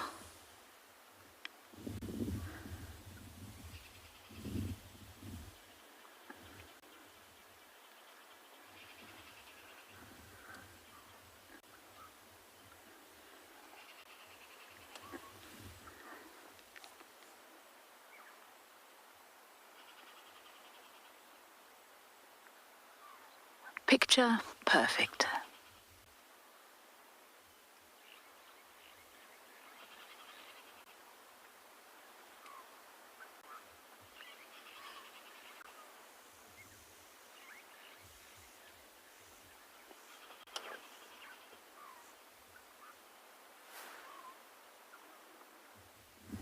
Oh, I could just stay here all day, actually. The sky is so pretty in front of us. I was on a road trip a few months ago, and I came to a very flat area, and so there was almost no tree line, and the clouds. It was almost like a hologram. I almost had to stop driving because those clouds. It was like an optical illusion. It just looked like they went on forever. These big skies. And this is almost what it looks like this afternoon.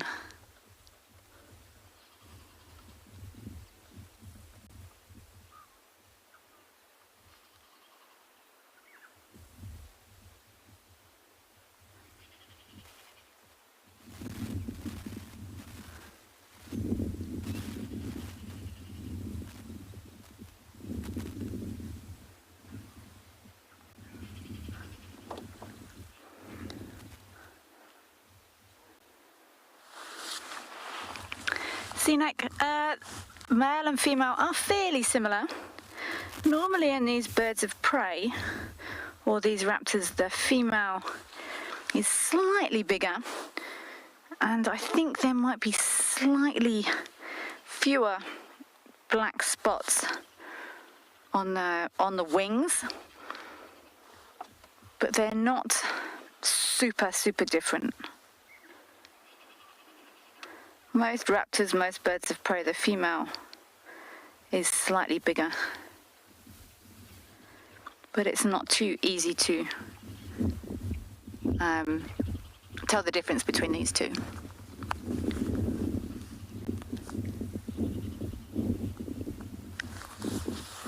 Alrighty, I think we'll carry on along Central. I don't have a plan. If I'm honest, I'm just enjoying myself this afternoon. I'm just enjoying the bush. And we'll see what turns up, I guess.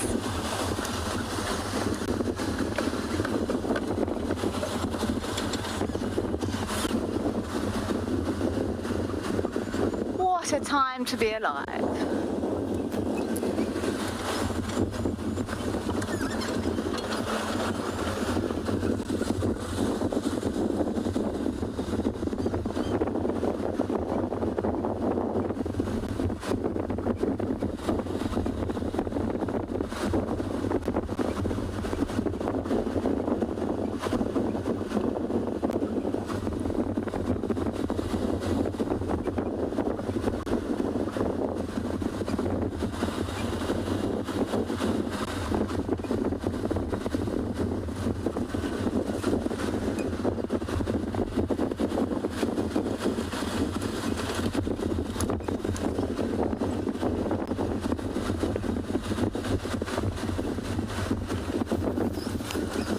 Carry on enjoying this stunning afternoon and send you over to Cedric, who I think might be doing the same.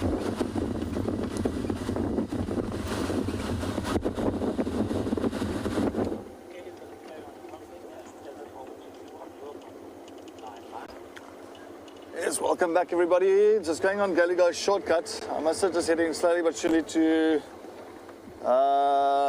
Lumber's Lock as well, so we're just trying to rotate a little bit there.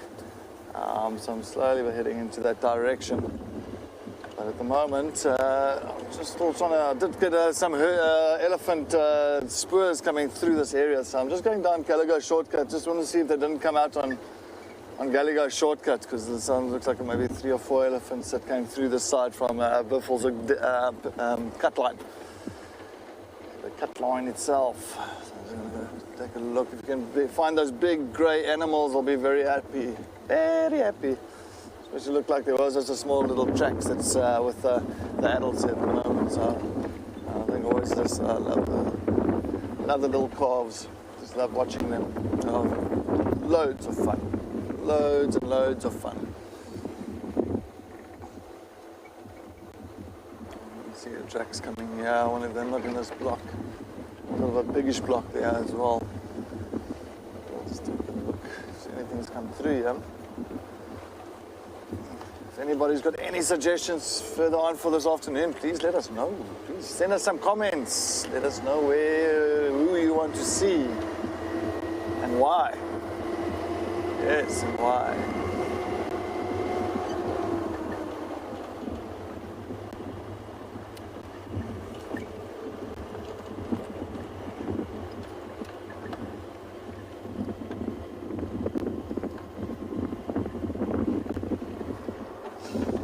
Smell them. If we can smell them. Actually, all the tracks are here as well.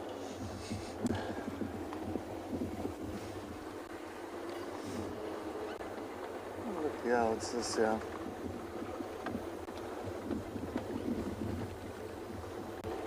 Yeah, looks like some have been on the side of the roads, yeah, going down, up and down. Looks like getting this side. Maybe we're towards Gallagher Pan. Let's go take a look at Gallagher Pan.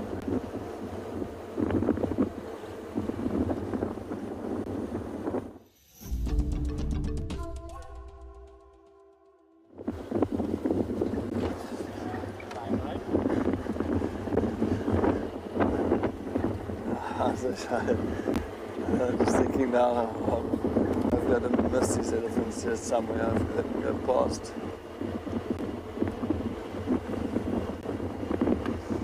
But it smells very fresh. Not so much here now.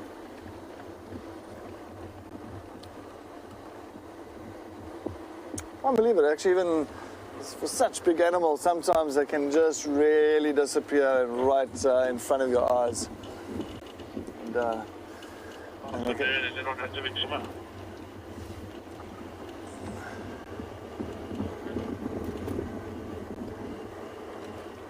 Nee, maar wat was het?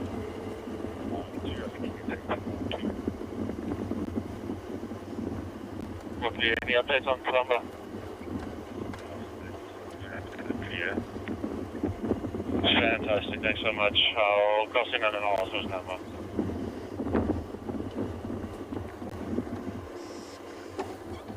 Why are those birds making a noise like that? Or sometimes like a snake or an owl. An owlet actually. No, this is a glossy starling that just took off there.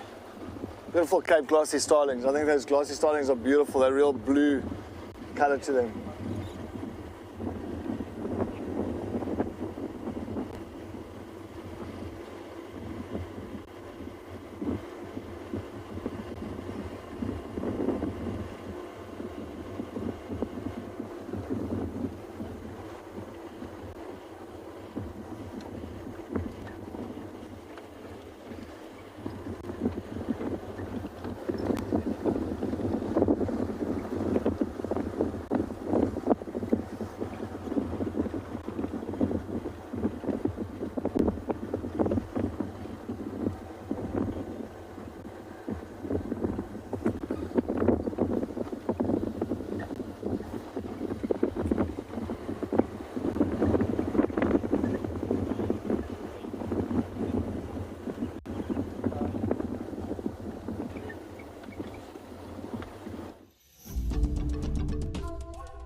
Still going down Gallagher shortcuts, just still trying to follow up on those elephant tracks that I did have coming through this area, but I haven't seen anything yet coming further down. Yeah, I think they maybe went towards Gallagher Pan area. I'm just going to try and see if I can get on Gallagher Pan Road.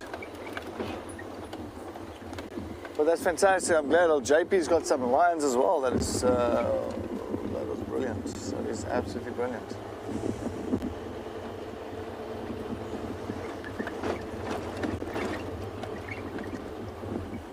It's a nice, sounds like a cat today again, but definitely a lot of cats for this afternoon. Lions and leopards.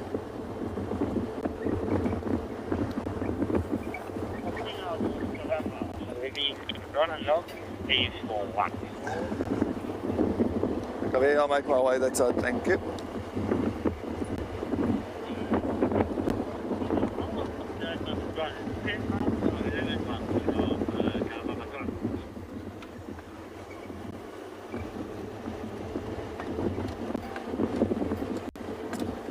We are going to make our way back to that Tlelamba sighting. So we're not too far from that side now. We're going to get into that sighting now. So I'm just going to be on the radio quickly. Standing by. Confirm, Tlelamba, Manjani, is it 11 miles or 10 miles, 12 miles? It's now 8 months, 9 months. 8 months. Okay, good.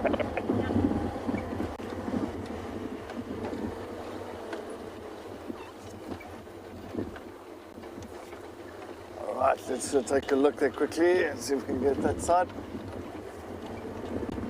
While we can, while we've got a bit of light still going, I think that's best before the sun really starts setting, and rather get into that sighting and make the most of it and enjoy it.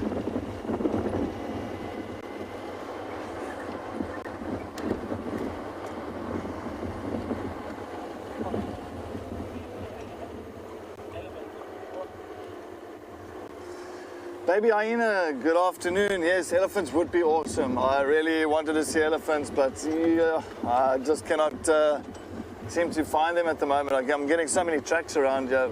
I looked into the sun there. I'm getting so many tracks around here at the moment, but I just don't see them. It looks a lot of them came down here, maybe towards Gallagher Pan. I'm just going to take a look at Gallagher Pan and then let's see if anything came through further south. But no, look, elephants for the last week or two, that's been really scarce. I know Fang and her herd of elephants always gave us a nice show. They've always been around, but I think they went further south. And the guy said they saw around there, it's on Londolozi area.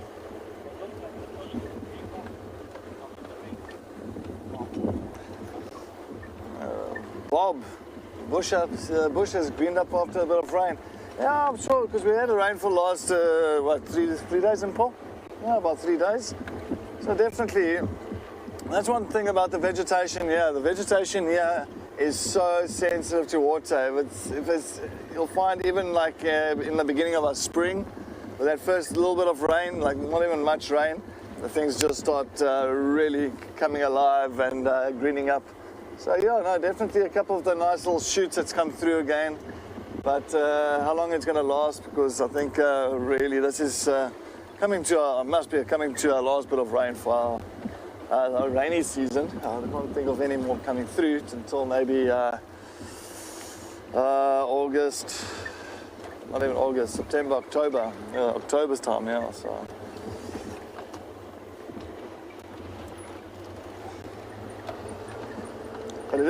But it's always good.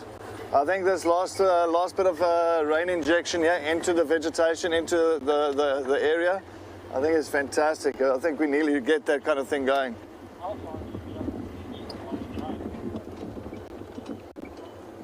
Vernon. So I don't get FC. I didn't get the name. Please go again with the message.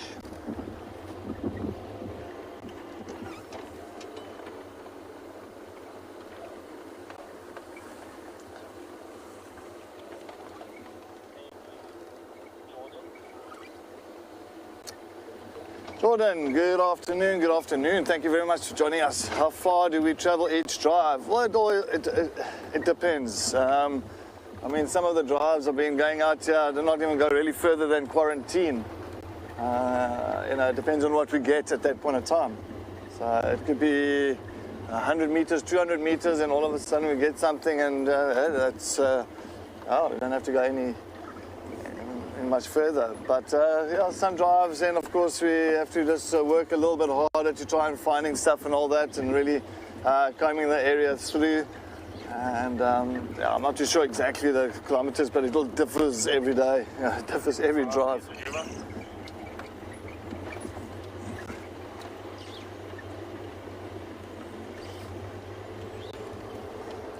But you do want to look around as well through the property, and just going through the areas, just in case you do miss something, like lions coming through. So you've got to really make sure that you look carefully in these areas. Djuma, sorry, I'm in my radio support. Say that again. You can take stand by one, and you can take a stand by one, and normally the only start with stand by one is something with. Thanks. I just want to double check on this side. Looks like going down there. I'm going to go down that side. Okay.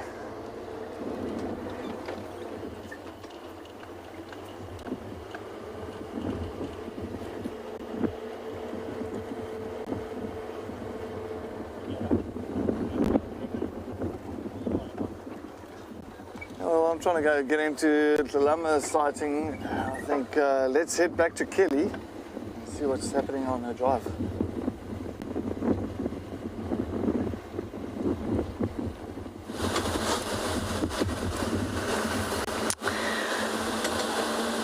I'm on Vulture's Nest, and I'm going to try and find a paper wasp's nest that Ben actually found quite a while ago now. I'm not sure if we're going to be able to find it, but I did want to revisit it, but I keep getting sidetracked. So I'm going to leave Cedric with the beautiful Talamba for the afternoon, and I'm going to go looking for paper wasps.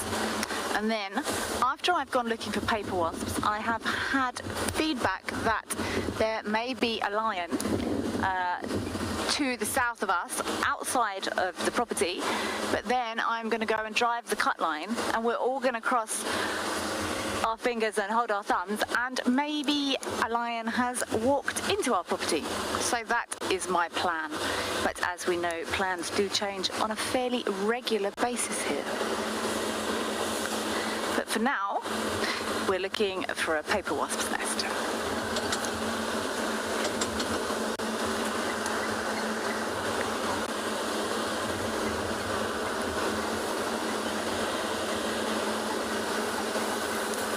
What a stunning afternoon.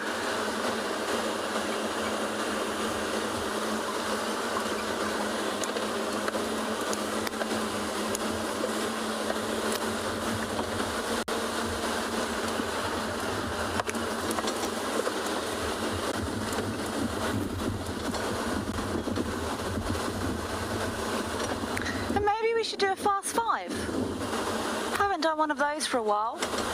Yeah, I think let's do a fast 5 this afternoon. That might be fun. I quite enjoy answering questions that I don't have to start with, well,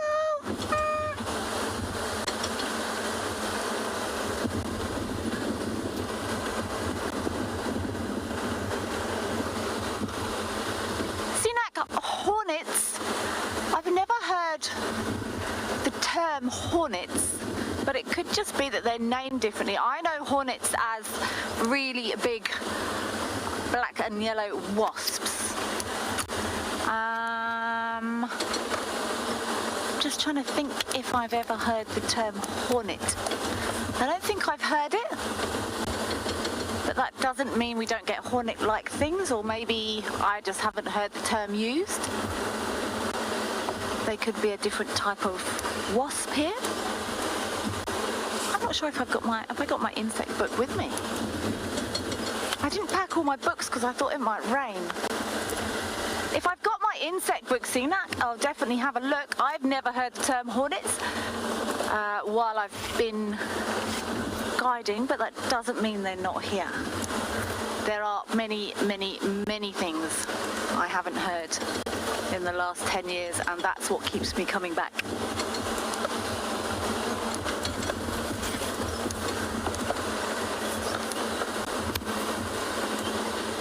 Ever heard of hornets, Craig? No, I'm not sure either.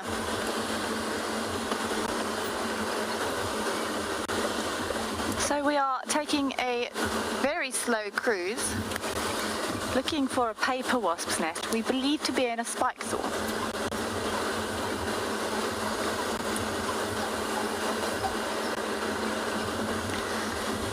Let's see if we can find it.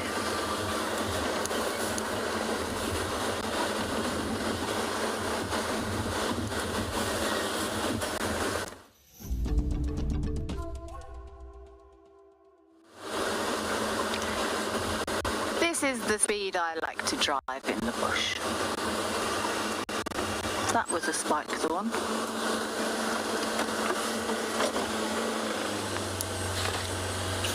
We're gonna start scanning spike thorns for paper wasp's nest, but it could take us a while. Let's have a good look in this one.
even sure how long they'd be active for.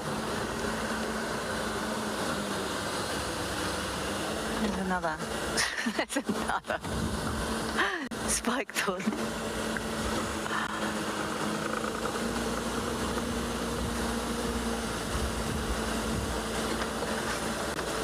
Let's check that one.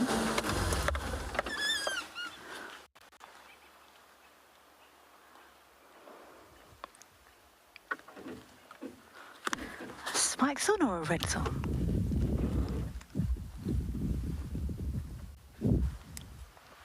Can't see anything in there.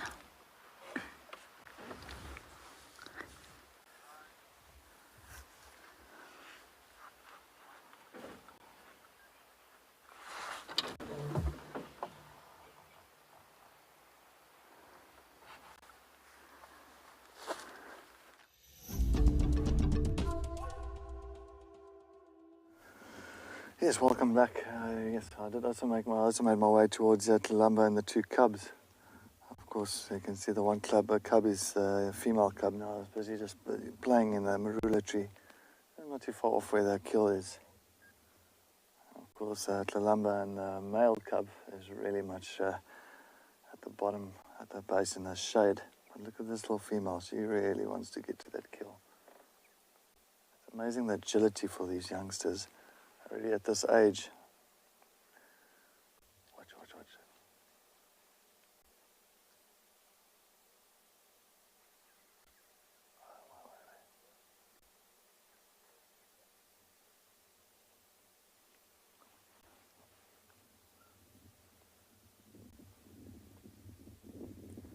And it just shows, it just shows the strength and it just shows the agility of these youngsters. Really, almost lost it. Sorry, Mom. That would have been, she's just looking up at this young female. She is definitely a little feisty one now. I think she just, she's on her own mission. Just holding it. Watch this, this is going to be fantastic. She's going to try and come down with it, unless she drops it. I have a feeling she's going to drop it. Oh, yo. Well done, girl. That was, I wonder if your brother can do that as well, huh? I think you definitely got some talent.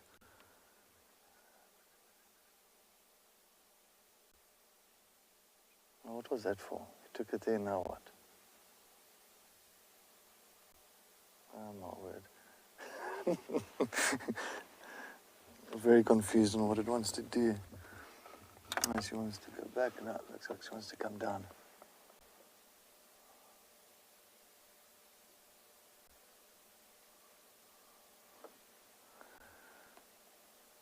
Of course, a very good learning curve, and learning for these cubs itself, taking that kill up and bringing it down and playing around with it. So they know exactly now, it's a whole learning curve for them to know how to hoist it. Oh, look at that, that is just beautiful. Camera, yeah. That look. I wonder if she's going to try and get around it. I wonder if she can get it right. Get it. Ooh, well done. Well done.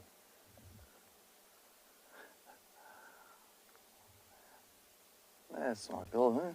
You brought the kill, and I think she just wanted to prove to Mom that she can also take a kill into another little section where it's still in the tree and she didn't drop it. I think she's now kind of like, yes, look, Mom, look at me. I'm getting just as good as you.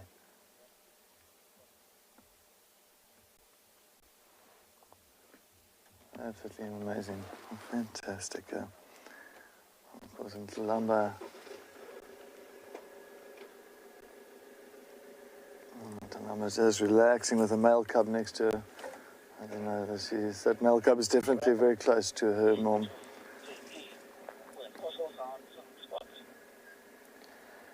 Now, while we sit here with Tlelamba and the two cubs and see what's going to happen further, let's head to JP in Pridelands. Apparently, he's also found some spots.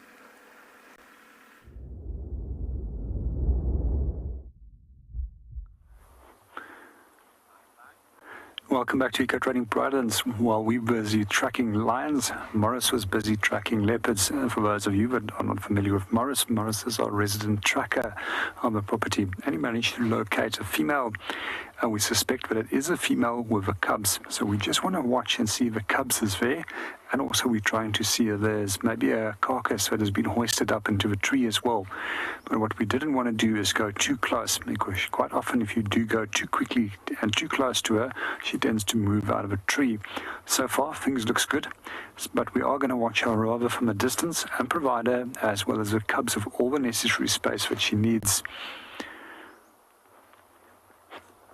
It's been a pretty good afternoon so far, although we ended up in a few areas where we had limited signal. We've been actually so far on a big herd of buffalo, several elephants, and from there onto lion and eventually onto leopard.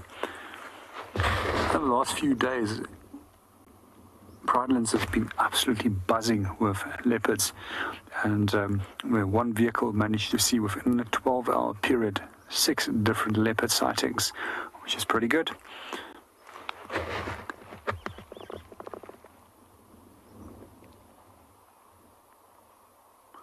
Now for me, when it does come to big cats, leopard is ultimately my favorite of all the large cat species. When it does come to the smaller cat species, it's definitely African wildcat, which is one of my favorites.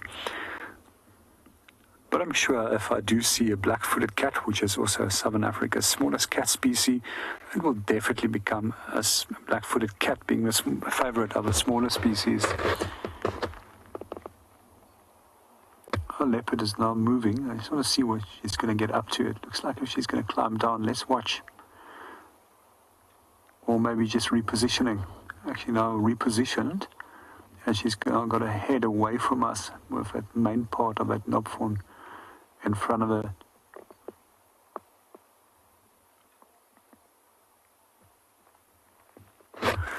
What I do find pretty fascinating about the area where we are in Hoedspruit, Hoedspruit had its start as a beginning of an Air Force Base area. And one of the things that I actually find particularly interesting is a friend of mine that was working as an armorer on the Air Force Base at that time. And he would tell me at night time that they would have to move between the different hangars. And he says on average, it was quite common to actually bump into 2 leopards per night, as that they would move between the hangars. Good afternoon, Maureen, and welcome to the show. Yes, it's always a pleasure in seeing cats, especially leopard, and I just find it interesting how often we actually miss out the opportunity of leopard, either because we're just too far to respond, or that they're in an area where we have very low reception, or where we're going to find it very difficult to actually get the vehicle in.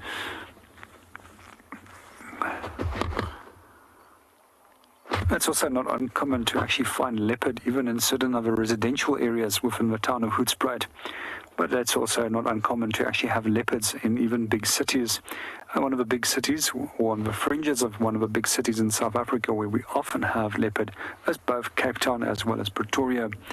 And generally when you do start noticing that there might be, or suspect that there might be leopard in the area, it's due to cats and dogs that start disappearing in a specific neighborhood.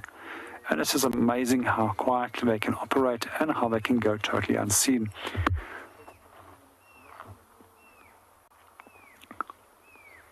And Paul spotted owlet, which is calling over there, which is also one of my favorite of the smaller owls, specifically because it's got a pair of false eyes in the back of the head, and it's got quite a cheeky little character as well.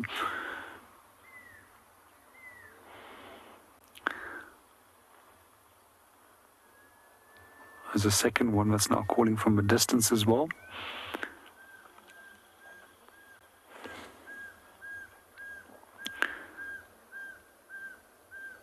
Just going to spend a few more minutes with this leopard, and then I'm going to move out, as I would like to give another vehicle the opportunity to come and have a look, so their guests can also have the opportunity to enjoy this beautiful sighting, especially because the second vehicle that is now coming in is also forming part of a group.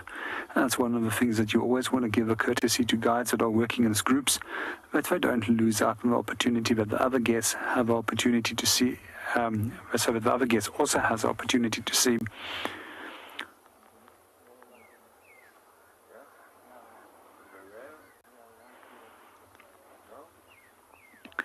Well, we're going to move off, and I'm going to give that other vehicle the opportunity. And the reason why we're only staying with 2 vehicles at the moment is purely because we want to just give a leopard all the benefit of a doubt and all the space that she needs. And yeah, let's go and see what Cedric is up to.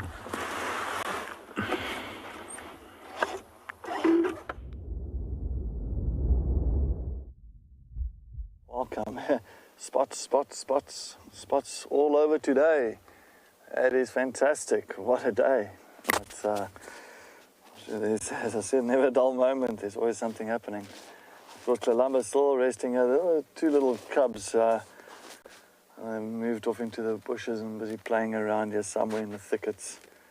But very interesting. And that brought me quite an interesting memory on what just happened now. Once I saw Thandi, and she had a cub called Wabayiza. I was fortunate enough to give all that cub a name, and because that cub did have attitude. Before I actually called it Wabayiza, it was mainly because a certain, Wabayiza means attitude, just like this little female's got. And I remember Thandi had a nice duiker kill in a tree like this now, like the marula tree.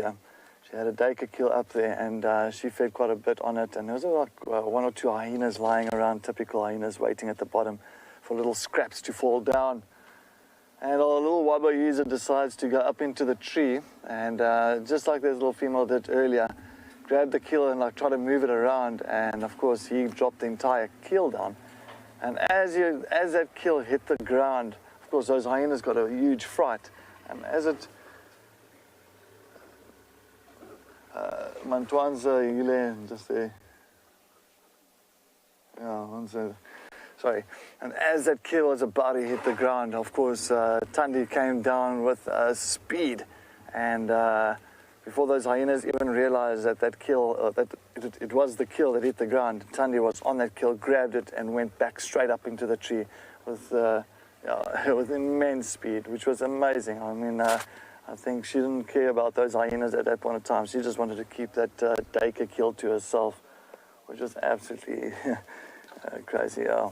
But yeah, typical Wabayiza. I remember that he was another kind of character as well. Looks like old Thandi brings up a few interesting male characters.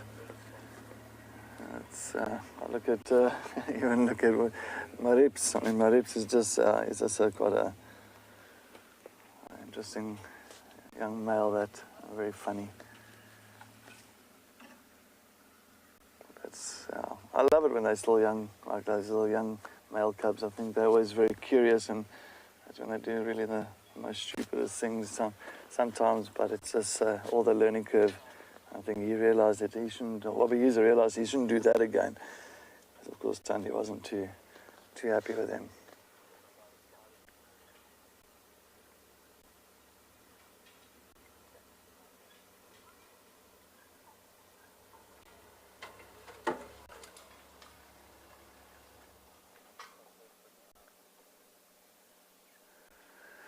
Doesn't look too much of that impala that's left there. I think that will be done by tonight, very quickly tonight. And once that is done, she's going to move on.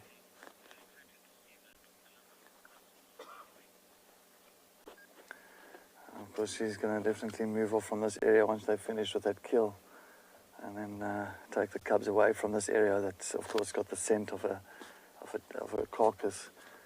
Doesn't want to attract any trouble for the cubs. But yeah, no, the cubs are really growing. I think the cubs are really getting to a beautiful and awesome age now. I mean, I think they're now coming to 8-9 months now, and it's wonderful to see her bringing them up like this. And I think she's done really well. I mean, all the young males that's also been in the area. I don't know, for some reason Djuma's females have always done, they've been really successful. I mean, I know Karula's was one of the, if not the most successful female I've ever known for bringing cubs up to adulthood. I mean, I think her success rate is around about 95%, maybe even more. I think she lost Shavinzi and Shongile. I think that's the only 2 that she really lost out of Mishu, Shawamalan, 5, 6 litters. Sure, that's fantastic. Absolutely brilliant. Compared to Shadow now. Shadow was, she lost most of this, unfortunately.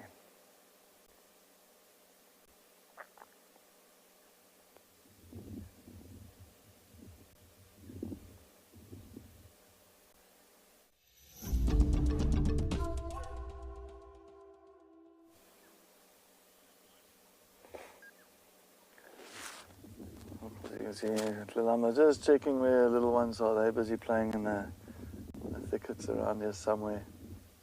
You know, young cubs, so not. They don't want to keep too still at any time. They are also very busy learning the area, learning how to stalk other little things. Maybe something's got their interest, like a bird or a squirrel. Many times it does have a little opportunity to hone on their hunting skills and their stalking skills.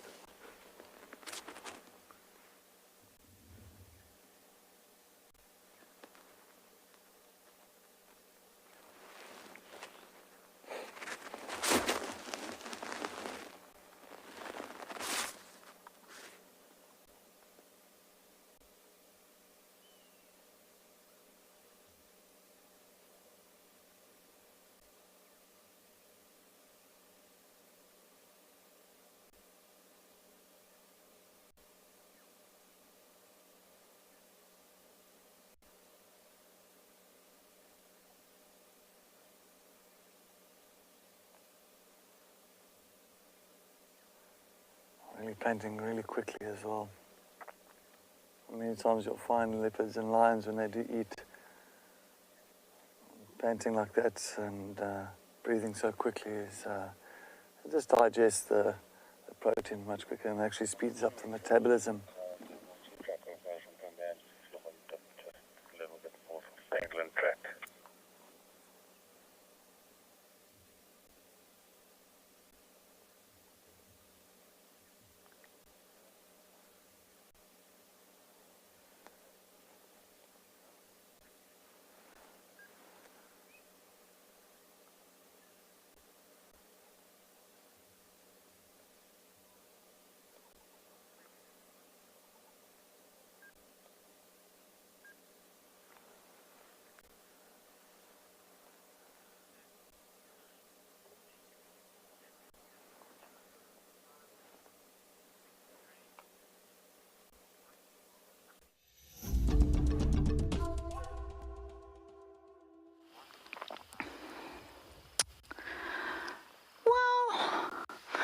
Haven't found the paper wasp nest, which is quite sad, but we did find some lion tracks, which is quite exciting because I really want to find a lion, if I'm honest.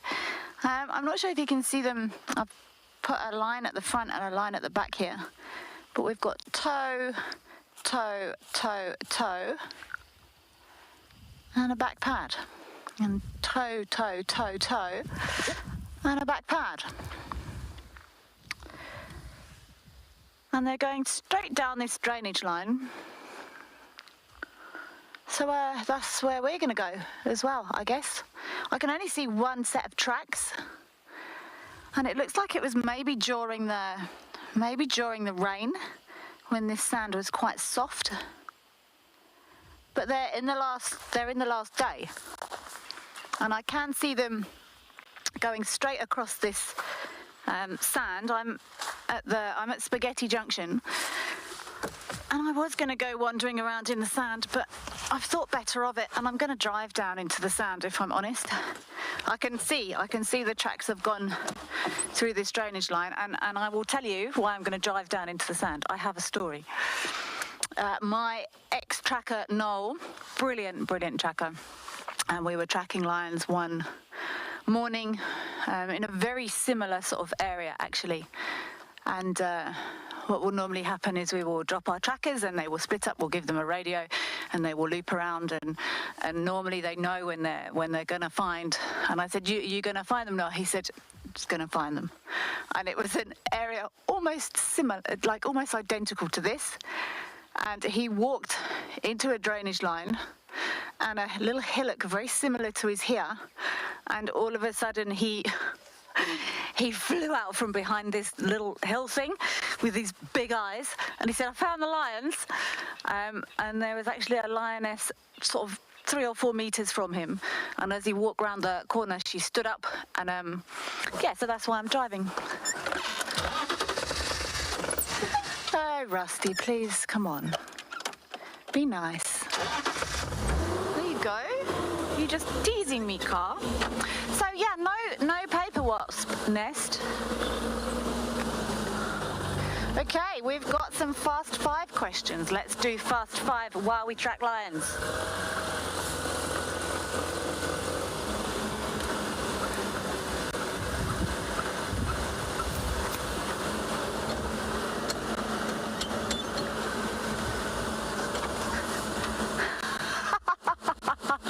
Mindy, who would I like to play me in a movie of my life? What a fabulous question.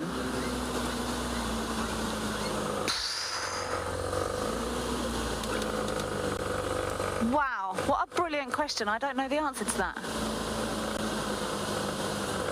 I'm just trying to think age-wise who might work, realistically. I don't know. I don't know many film people. I'm gonna say Ali Lata, who is from, I can't even remember what she was in. I think she was in Heroes, but she was really cool. So I'm gonna go Ali Lata without putting too much more thought into it. What a great question. Never thought of that before, ever. I can't see any tracks coming up here. But this is quite hard, this ground here, so I might need to go back down.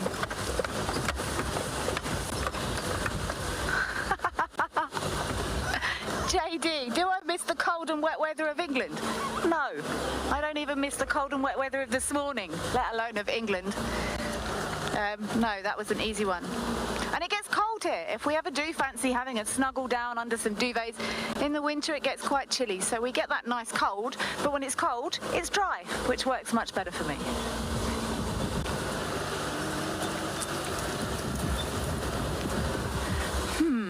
I'm looking for some soft sand to work with.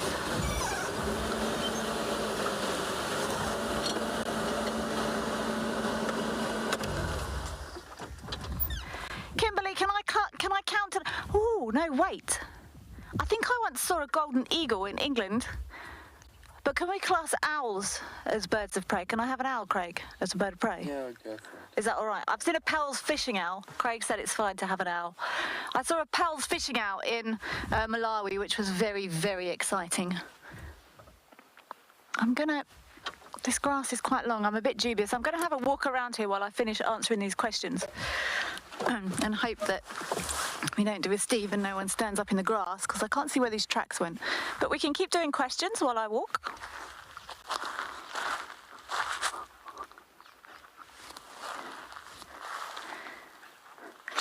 Annabelle, I'm very excited to tell you I'm going on holiday with the dogs. It makes me very happy. I haven't seen the dogs for a very long time, and me and the dogs are going on holiday. I'm picking them up on Thursday, and I cannot wait to see the dogs. Hi, Sasha and Max, if you are watching, I can't wait to see you.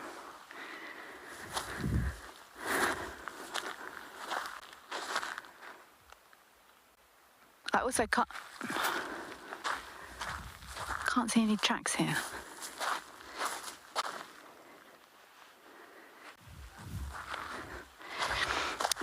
Kimberly, if I could be a dinosaur, I would be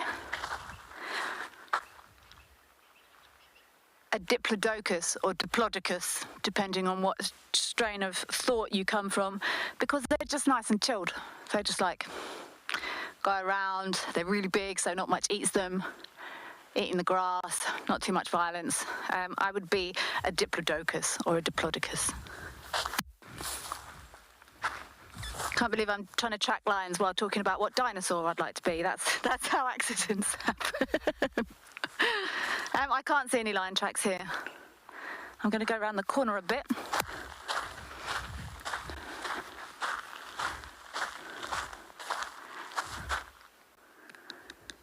And this is quite soft sand, so I don't think they've carried on this way. I think it's been in the last day, but I think I'm going to drop back down into this drainage and have another look. This is where we had mohawk not long ago. I don't think they're mohawk's tracks. They're not quite big enough. But I think I'm going to go back down into... This is where everything becomes lion ears. I'm going to drop back down into this drainage. I want to mind it's not going to be too wet down there because of this rain we've had. But it would make me very happy if...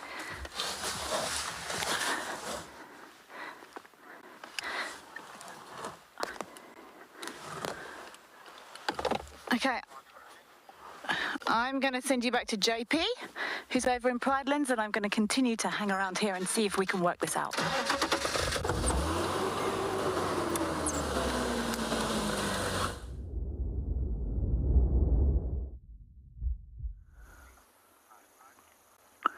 Welcome back to Eco Training Pridelands. We quickly popped in at Leopard Dam to see what's going on there. There's still a few impalas that are quickly having a drink. However, the majority of our impalas have now moved off, as is a ram that's trying to herd the females away from the area. There was a lot of noise that he was making a little bit earlier in the process of trying to rat the females. We can also hear some oxpeckers that are coming in, and I think let's just do a short little silent segment and listen to all the swallows that are flying above us, as well as the different sounds of birds in the background, as well as our impala.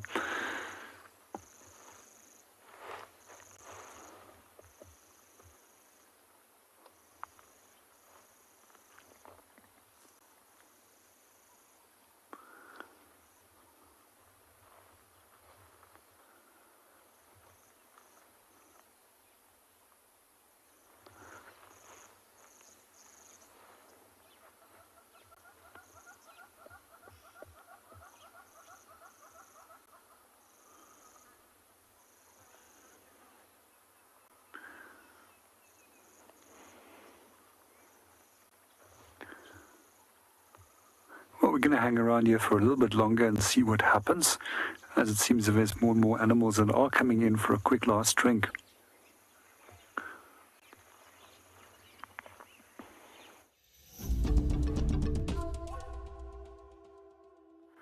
Welcome back to Eco Training Pridelands. We decided to quickly pop in at Leopard Dam and take a quick quiet moment over here, as we had an incredibly productive afternoon so far. Going from a number of elephants, we've also had a big herd of buffalo that we managed to find. After all our hard work following on the tracks of several groups of lions, we've eventually managed to locate on some of the lions in the area. And to crown it all off, we've also been very fortunate to have a beautiful sighting of a female leopard. But for now, we're just going to quickly do a quiet segment and listen to all the different sounds of birds in the background. Some of those are helmet shrikes, as well as barn swallows, which are flying overhead. And every now and then, you'll also hear the call of a red-billed hornbill and some oxpeckers.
Yes, everybody, welcome back, welcome back.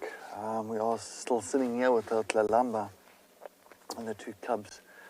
Of course, the two youngsters, I think they're still further into the grass area. I think full bellies. Somewhere, I think they're very more relaxed in the shade somewhere. Of course, Tlalamba, she's still resting as well in the shade of this little combretum that's just to the side of her. I think at the end of the day, you must remember when we found her yesterday afternoon, she was very far from here. It's on Gary Main, closer to Cheetah Cutline, or just west of Cheetah Cutline, coming all along Gary Main. And then we left her last night. There's pretty much around Elephant Carcass, Twin Dams area, and of course following on Nyala. I'm sure during the night time maybe she was unsuccessful, came all the way up here. Of course, got hold of this impala, killed the impala, and I think she went all the way back to go get the two cubs, and that's all the way back into Torchwood side, because they've got the tracks there, all the way back into Torchwood, and coming all the way back west again. I can understand why she's so tired. I mean, I think mother leopard is a very busy cat, and back and forth, especially if you've got two growing mouths to feed every day, or try to feed every day. I think it's definitely got a lot on your plate. I think that's a big reason why she's definitely exhausted from all the doings. But as I say, she's enjoying this last bit of light. I think just not too long, maybe later on, she'll start moving, going up and feeding on the last bit of kill that's left up in the tree. She'll eat it, maybe she'll leave some for the cubs, but definitely the two cubs, both their tummies look like balloons at the moment. I think they've eaten quite a bit. So, yeah, no, of course, we're not going to stay here too long. We've got other vehicles that is going to be coming into the area and into the sighting, so we are going to make space for them as well. I can also just have a view on them before it gets dark. And then we can just let them be.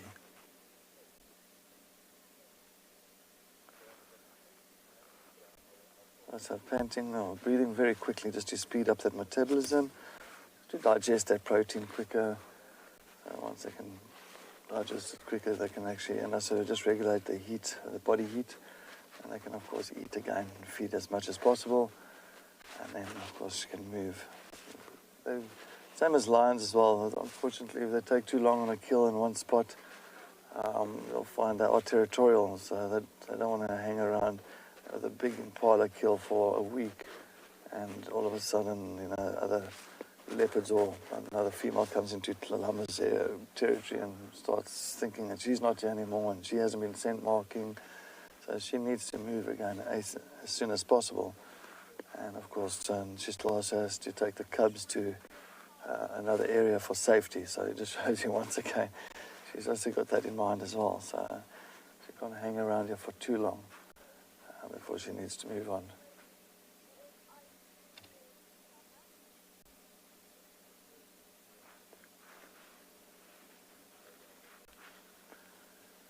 It's just amazing how hyenas have been attracted to any of this. And we're not far from Gowrie Dam. And I mean, I had that one hyena coming past the dam this morning, coming for a drink, and off it went again further south, oblivious on actually what was happening just north of where it was having a drink. So it just shows you. But then again, as I said, the wind direction, there are a couple of factors that plays into the reasons as well.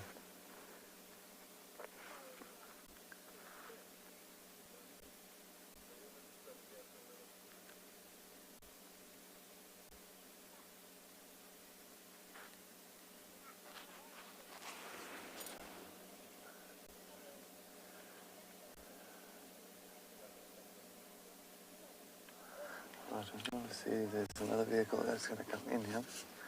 So unfortunately, we just have to, as I said, we do have to make space here for the next vehicle to come into the sighting. But it is stunning just to look at this beautiful coat of hers.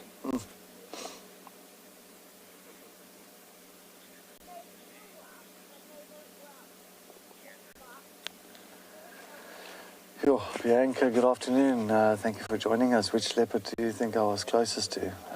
Well, as my heart would say now, and as with a heavy heart to say, would be Tundi. Tundi was always a special female to me.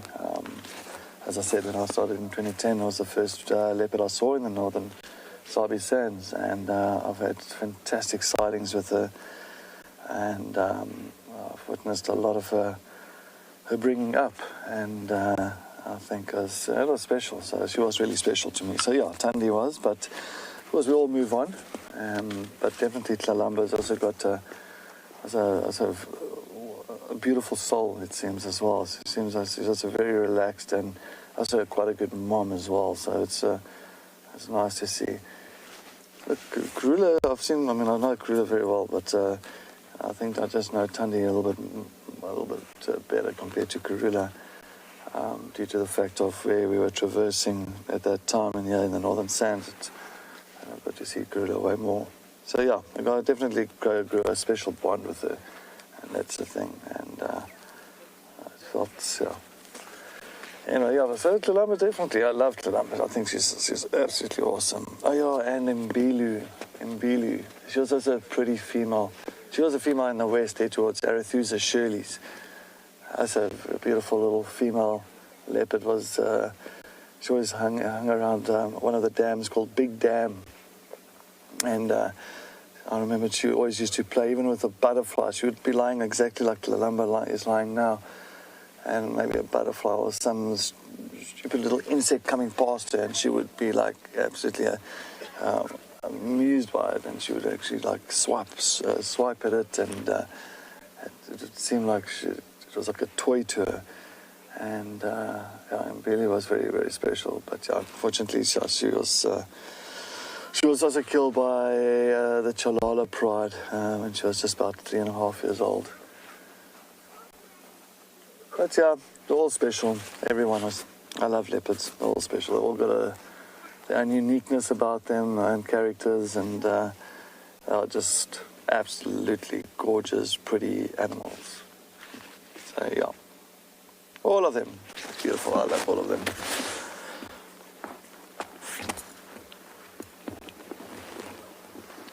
Is there a first standby for Tlalamba? Where on?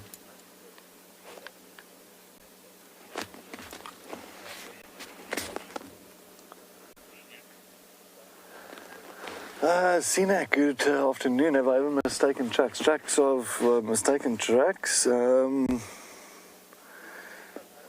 Maybe I have, for sure, definitely. In the beginning of the tracking as well. Sometimes I would say it's a male leopard tracks, and then all of a sudden it's a female lion, or vice versa.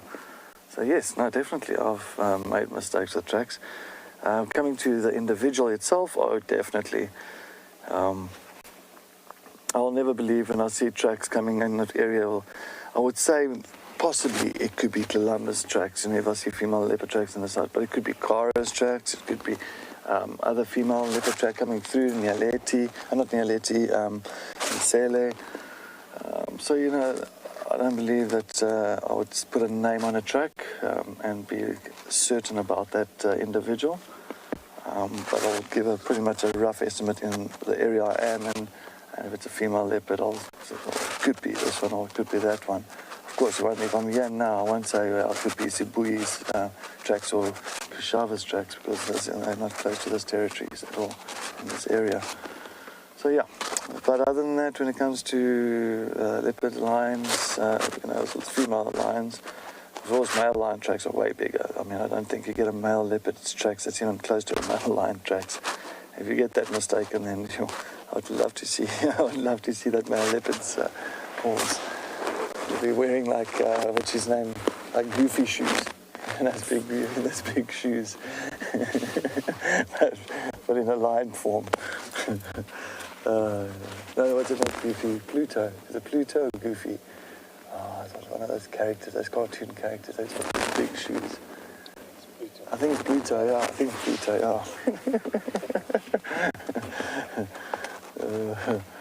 but yeah, That's what we ended up getting is my tracking as well. I mean, I used to rhino tracks and hippo tracks. I always like, got them mistaken, but eventually your eyes get used to. One's got 4, one's got 3, so toes, yeah.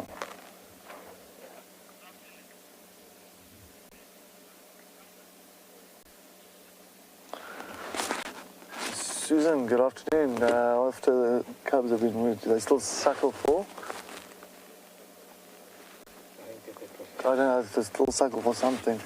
Now, after they weaned about 3-4 months, once they weaned about 3-4 months, they don't suckle anymore. Then they pretty much feed on solids. So then they pretty much, of course, the mom won't lactate anymore, and then suckle for comfort. No, I don't think so. They'll still try, I'm sure, but I'm sure that the female, the mom will know that there is no, she's not producing any milk. And I'm sure if the cubs go and try and suckle from her, she'll usually growl and snarl and give the Tundi smile at them, and they'll learn that that milk bar is no more a milk bar. I just got to really, feed on solids. So yeah, no, I don't think there's anything for comfort there. I think the only comfort I think will be is if it's the female that's grooming, the mother that's grooming the cubs. I think that's their comfort. And of course, if mom makes a nice kill like this now, some comfort for the tummy. Definitely. Definitely. And then it's all smiles all around. But it is fantastic. It's nice to know that their tummies are nice and full now.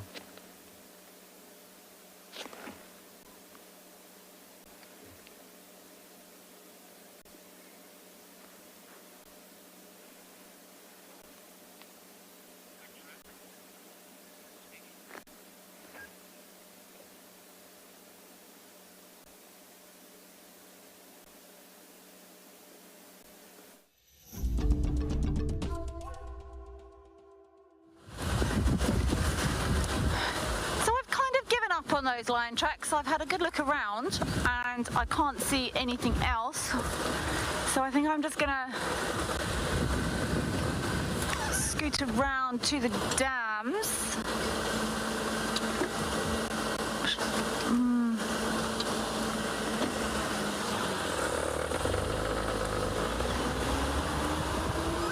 And see if we get lucky, basically.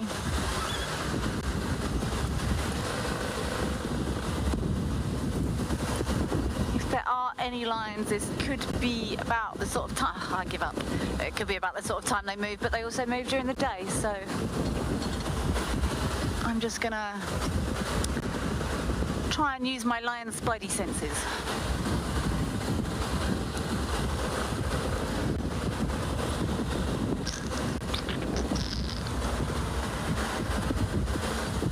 Or not.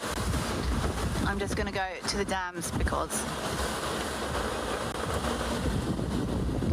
it's a beautiful afternoon to go to the dams. That's why I'm going.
Sorry, boys. So I've pretty much given up. Well, not given up. I'm not gonna just spend the next hour trying to pick up on where those lion tracks went. I can't see where they've gone. So I'm gonna try and I'm just gonna try my luck, check dams, as we know predators like to go to, and hope for the best. I was trying to think maybe they were old, but they weren't. The last time we had lion tracks on that I know of was, it must be about a week ago, and they definitely weren't that old. So I think it's been in the last 24 or 36 hours. It's a bit difficult to tell with the rain that we've had. So I'm going to come to the cut line, have a look at Baboon Pan, check the dam, and then carry on, I think. It actually dried out really quickly. This was very wet this morning. I'm also trying to think who I would want to play me in a film. I haven't really come to an official conclusion yet.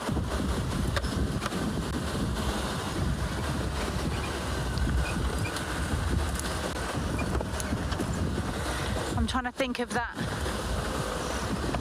female character. I know the reverse for males is... No, I can't say that. I'm not going to say that.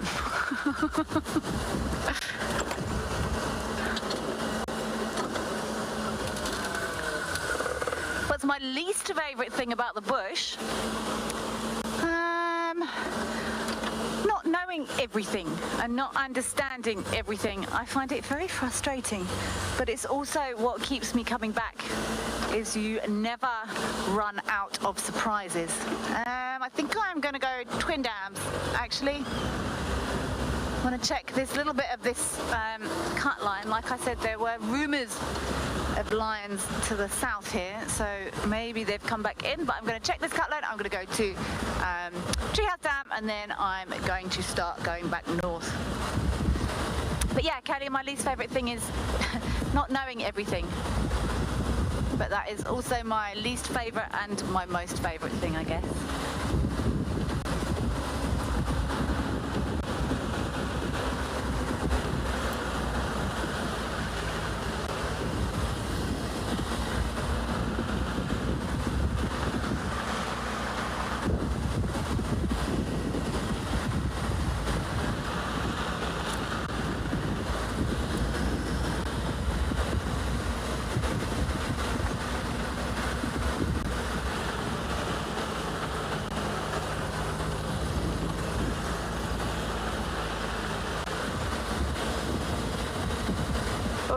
The sun's just dropping now.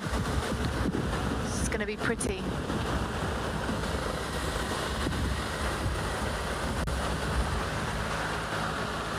Arctic Circle, if I could change anything about the bush, bit controversial, but I probably want less people in it, to be honest. I think the more wild and unkept and not understood, the better. That's what I would think I would change. Which is a bit strange, really, because if there was less people, in it, then I might not be here. So it's a bit of a strange one.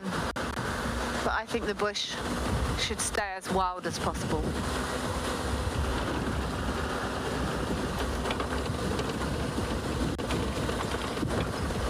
So apparently there were lions on this side of us.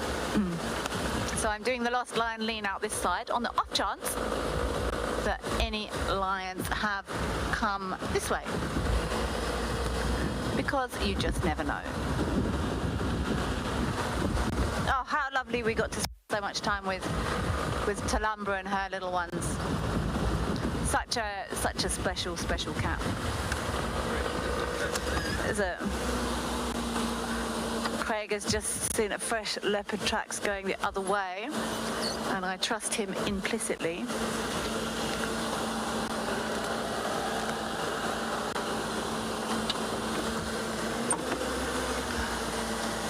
Ooh.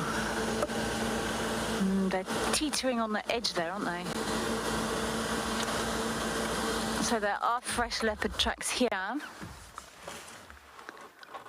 It's not the nicest visual, but they're very much there.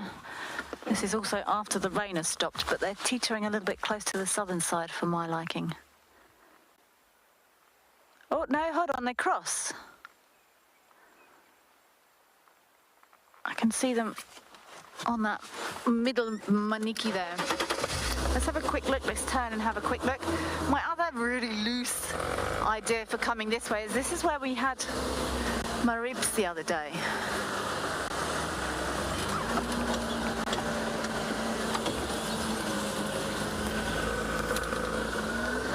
Just want to have a good look at these tracks. I've picked the worst places to turn around.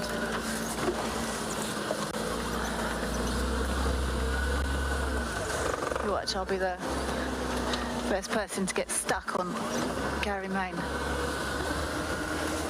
87-point turn.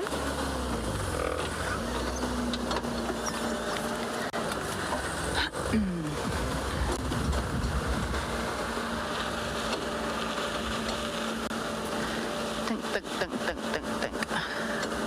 And then they go dunk, dunk, dunk. I think these are the ones I had this morning. I think I had these this morning, and we checked Weaver's Nest. I think this is from this morning when it was still wet. Let's check Weaver's Nest anyway, again. They cross and do come into Djuma, and I drove Weaver's Nest this morning.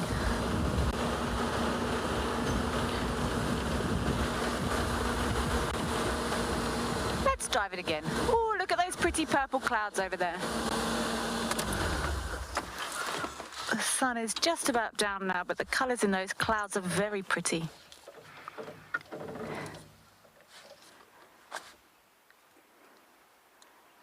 Oh, so nice to see the sky. We're going to get some stars.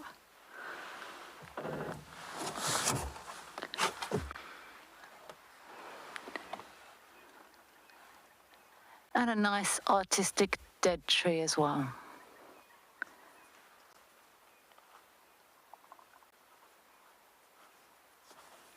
Those pinks and blues and purples. So pretty.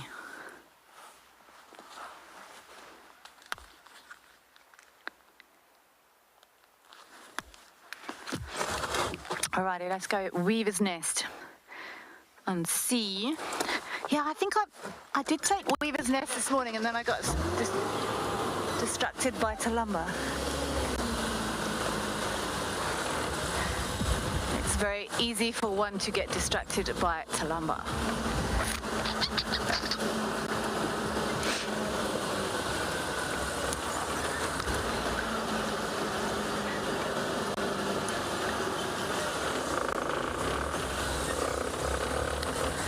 Okay, we are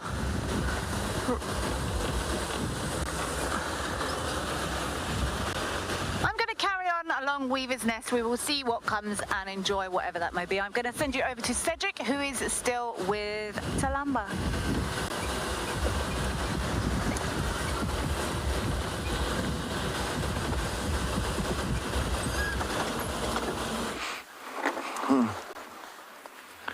Yeah, welcome back everybody. We're still with Talumba. A hyena just came in. It looked like in Ndebele. It just came running in here now. And of course now Ndebele is just pretty much now where she made the kill this morning. I think about maybe 60 meters from where we are now. I just hear bones crunching. It's out. I think definitely is quite occupied. Of course, very quickly Talumba got up and showed, but look, I think she wants to jump. And of course, the cubs are safe. The cubs are not too far around away. They're not too far from her. But you can see once again how she's just trying to cover the scent. Of course, there's a little bit of blame, but let's listen. I think we're going to get a beautiful shot now.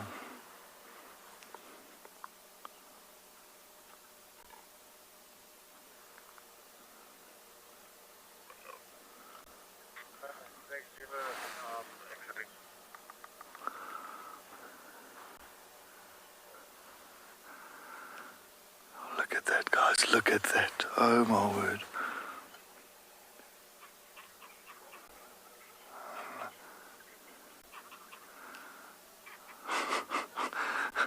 Typical leopard pose. She's very relaxed now. She's got a very nice vantage point now. Of course, she's on the tree. You can see she knows where the hyena is. She knows where her cubs are. So it's very much perfect for her. She doesn't have to really worry too much, especially that she's sitting up a nice vantage point on a nice branch. Beautiful, perfect branch for a leopard. I mean, that is, you can't ask for a better branch. Yeah, the ones are just behind here.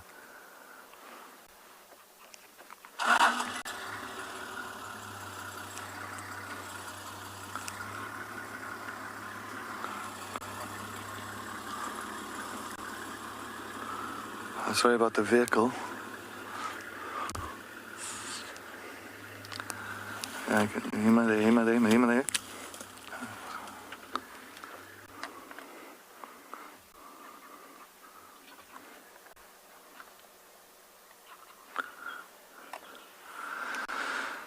There's another vehicle that's just on the other side there. I'm just trying to, of course, make sure that she's got enough space to see the hyena. She's got to see the cubs. And we've also got monkeys alarm calling now further down towards Gallego Pan area. I don't think those monkeys saw this leopard. There's no way. Well, they've got fantastic eyesight, maybe. You never know. Maybe another leopard in the area. Maybe Mulawati might be in the area. So yeah. Now, of course, what I was telling you about hyenas not picking up on the scent, and actually what I was saying is it's quite strange that I don't see a hyena around here.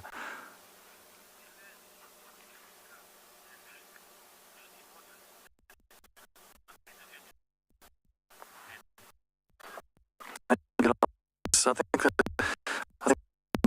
to watch with these things. I think it's just part of wild. I think they're born with very much a strong immune system and gut. So yeah, no, I don't think that they have an issue from this. I think it can be dirty water, clean water. I don't think it'll really affect them too much at any age.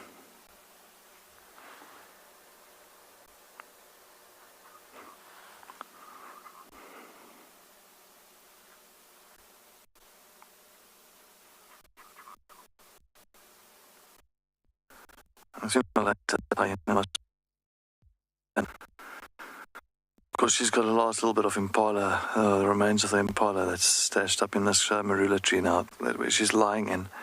And I think where the hyena is now, it's just exactly that other tree that you see right behind her, that one that's just the big tall tree behind her. The hyena's just below there, just eating on a couple of bones, a little bit of remains of the kill that she had from this morning.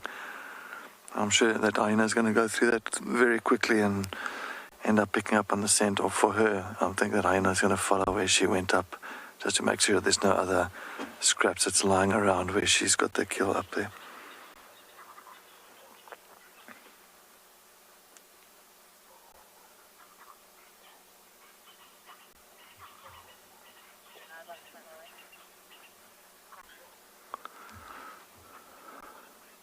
Okay, here comes hyena now. Look at that silhouette. Okay, the hyena is at the bottom, yeah? So she's just looking at the hyena. Sorry about the vehicle that's at the folks. Looks like in the belly, if I'm not mistaken.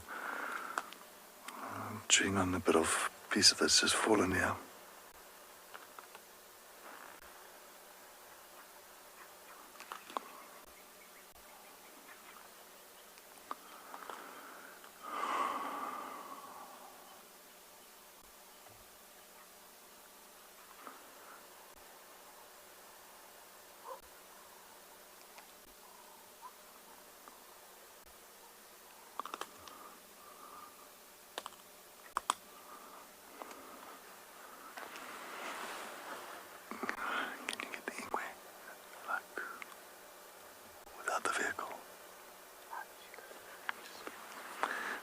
just take a look, make sure that those cubs are still there at the other side, yeah.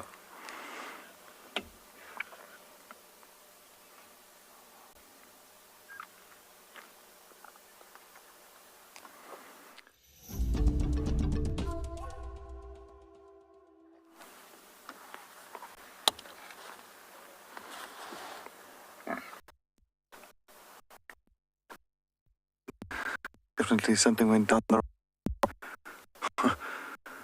It sounded like he was choking on something there.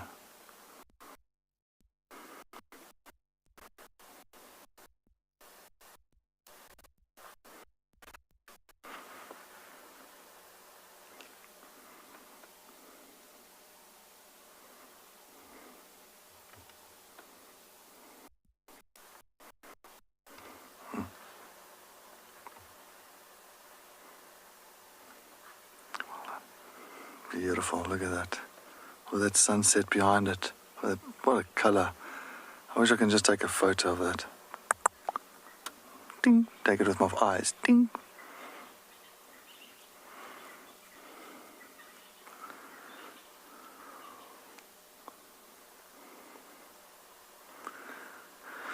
Well, as you know, the cubs are definitely, they are safe. They are, we've got still view to them.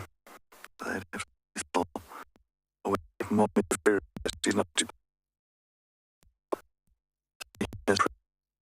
point of time. And it's like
Look who we found.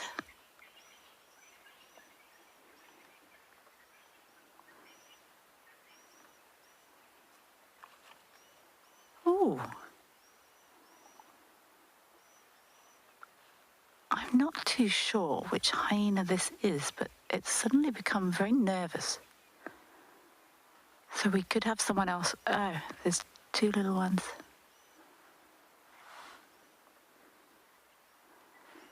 I almost want to say this is Djuma.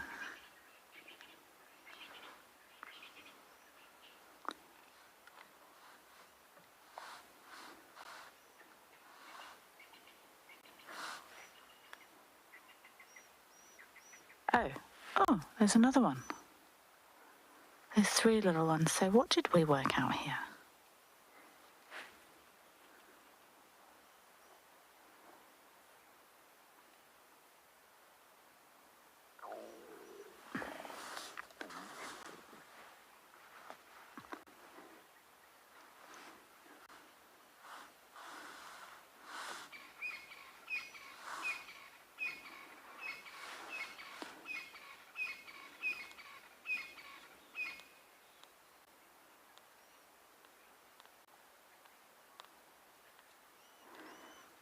So we are at, we're on, oh, that's very loud. We're on Taxon's Road, the first of the two den sites.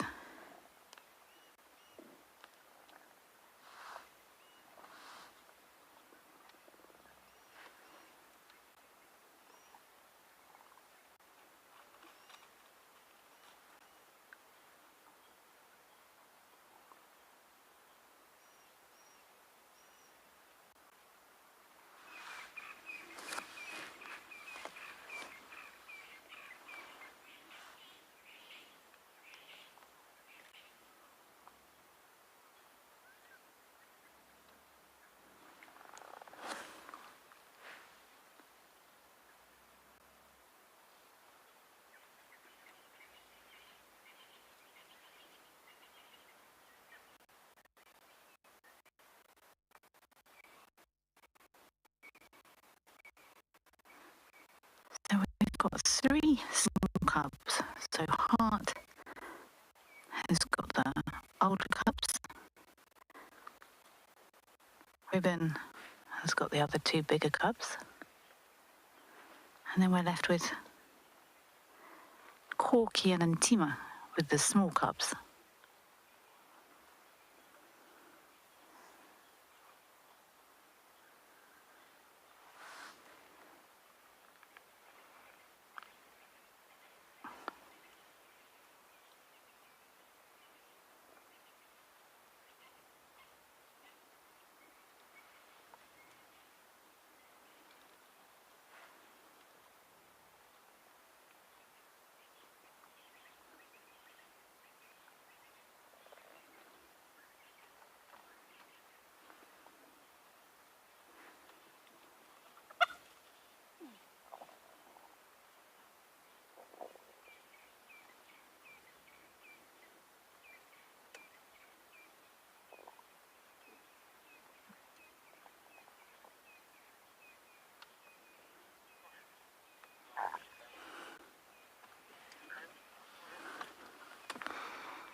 Dark Main Lover, yes, they are.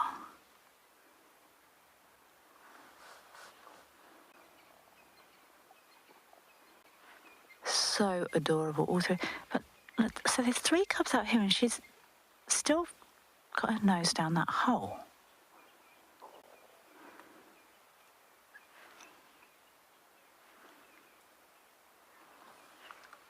I'm now looking at spot patterns. Hold on, there's another one in there that just got sat on.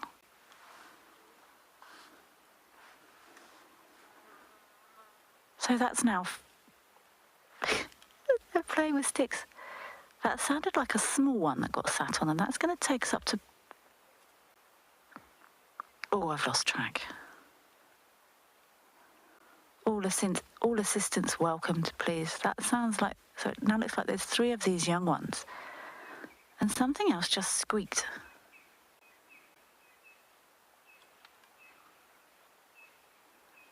Oh, I give up.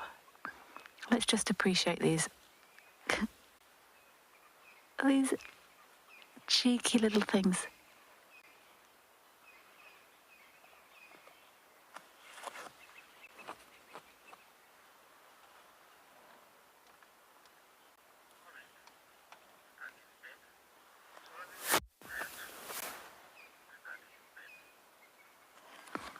Sorry, Stuck in Bed, I didn't quite catch what you said there. If we could just have that through again.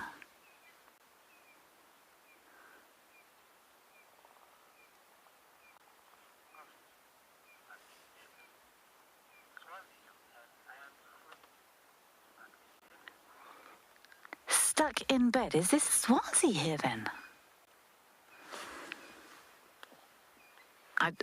Stuck in Bed, I appreciate your input hugely. I'm just trying to find my...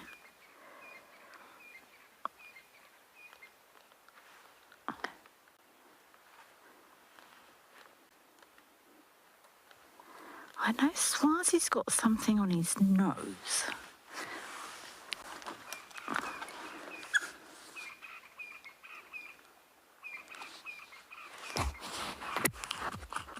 I can't see your nose now. This really is a crash scenario. There was actually, I did see 2 other cubs at the den site just slightly further back, but there was no... Ooh. There was no adult there, so I didn't stay there, but the bigger ones were at the other side.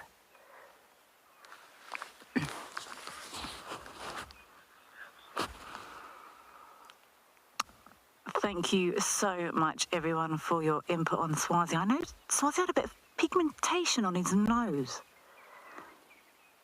And I can't see the nose. Thank you very much. This is Swazi. There is definitely 3 very young cubs here, and I'm very interested in who was squeaking in that hole.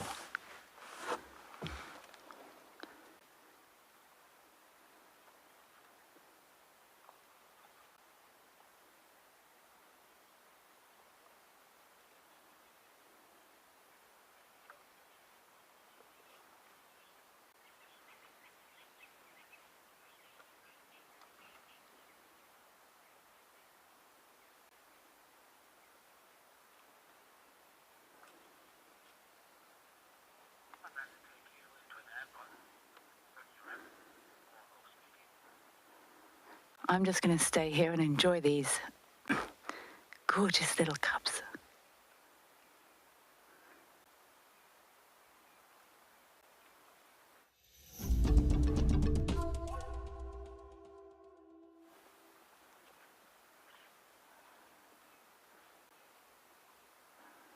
This one's going to fall. It's going to fall.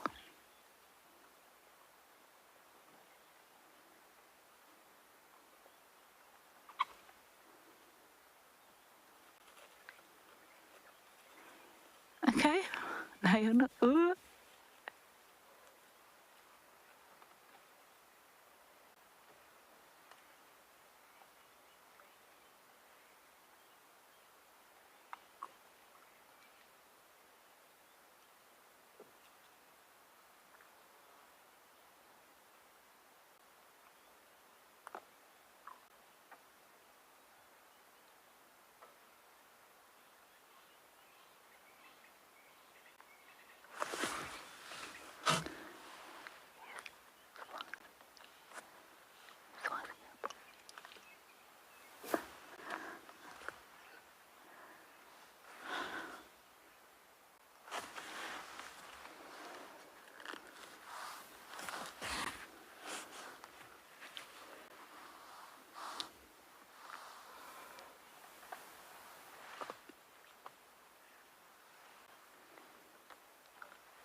I'm desperately trying to work out if there's another here, or it's just these three that are running around here that's squeaking.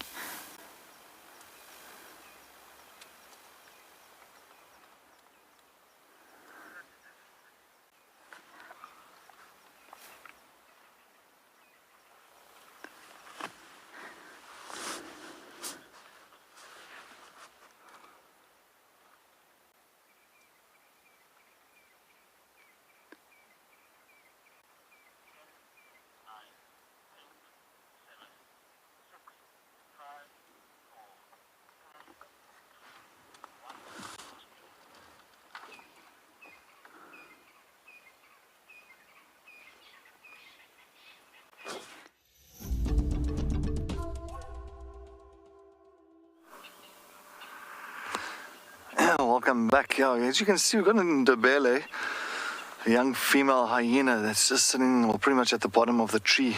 They're just picking up all the scraps that the cubs have dropped from the tree. Of course, busy feeding on that impala.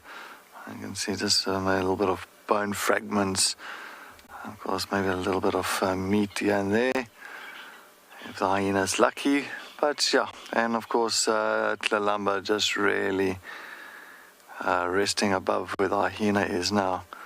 She's got a very nice position, a very nice, comfortable position. So she's got a nice viewpoint, and she knows exactly where her cubs. So the cubs are exactly where that termite mound is in the far ground.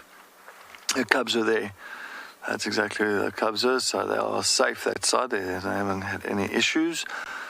And I think she quickly warned them when this hyena did come in. So they went into safety.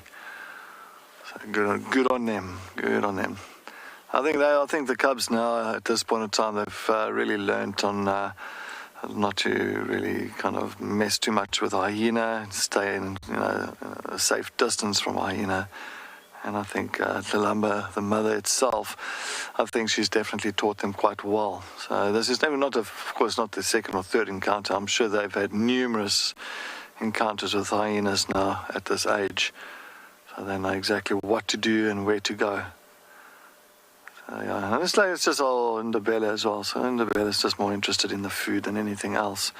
I think this hyena just wants to eat a little bit of scraps, but I was actually hoping maybe another leopard will pull in, maybe Malawati will come here. That would be fantastic.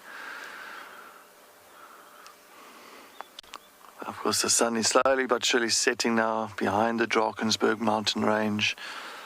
Got a beautiful leopard up in a tree, all relaxed, a perfect leopard pose with a thick, long tail, really good for counterbalancing. So many times you'll find like the cheetah's got more of a thinner, long, thin tail, more for like a rudder to change direction, where the leopard's got really a thick, heavy, long tail for, and goes into the tree. It's easy for them just to counterbalance with that tail of theirs.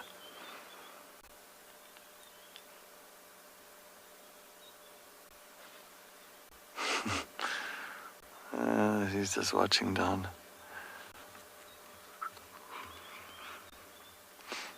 And what she did as well, when she went up the tree, when the hyena did come in, she went in, she took the kill very quickly up further and much higher.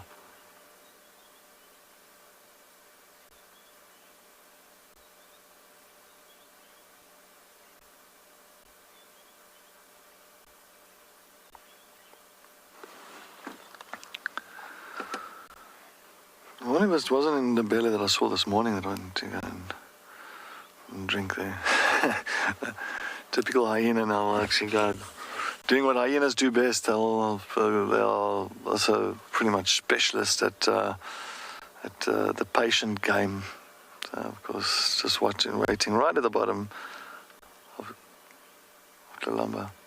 Just relaxing right at the bottom. They're just waiting for one of them to start feeding again on that kill that's still in the tree, and hoping that they'll drop something more for her.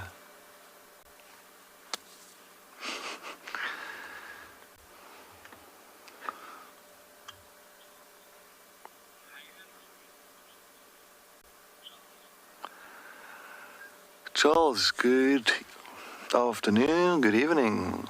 Thank you for joining us here on Wild Earth. Thank you very much for the comment. Yeah, hyenas is definitely quite an opportunist animal. Well, most predators are.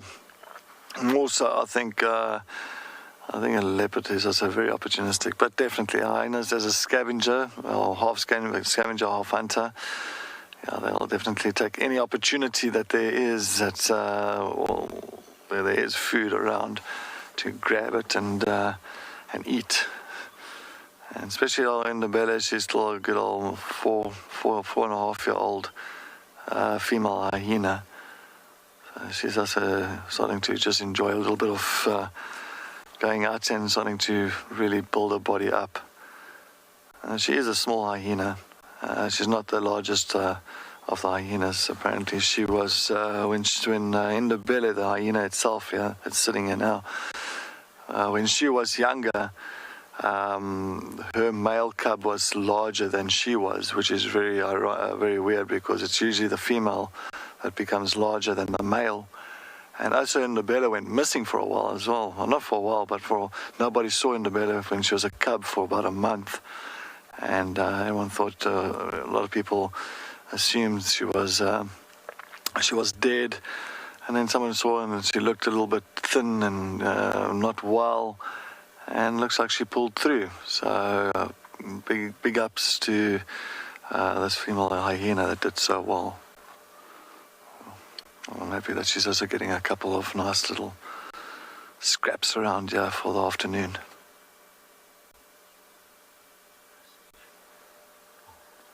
All right, folks, well, it is losing light now quite a bit and quite quickly now. So we are going to switch over to IR, infrared.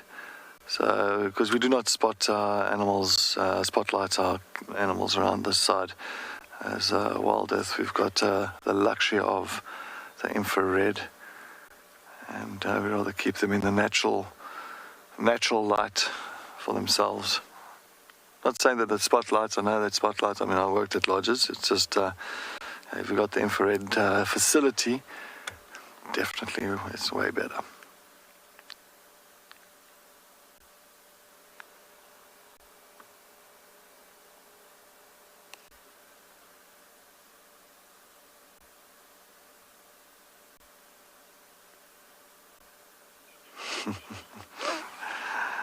I love it.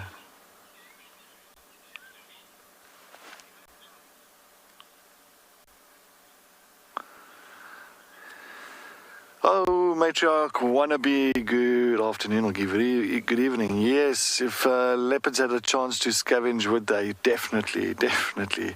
I've seen it so many times. There's an elephant carcass, or if there's a giraffe carcass lying around, and there's no lions or any other predators that's there at that carcass, they'll definitely go and feed on it. That's a definite. The once there was elephant carcass, I think we had Hlambela in the western side. Yes, we had Hlambela. We had, I think, the Boulder's female leopard. And I think we had another one, Tiani, a female called Tiani. That's Boulder's female's daughter. And so we had 3 different leopards at 3 different times on that elephant carcass and feeding properly, proper. So yes, if they had the opportunity, for sure, meat is meat. They'll have to definitely want to eat that. Definitely. I mean, I'm not going to waste that opportunity. But I think if it's a little bit too rank, maybe they're not. Maybe they'll be more fussy with that. Anyway, while we sit with Lalamba and Ndebele, let's see what's happening with Ndebele's family at the hyena den with Kelly.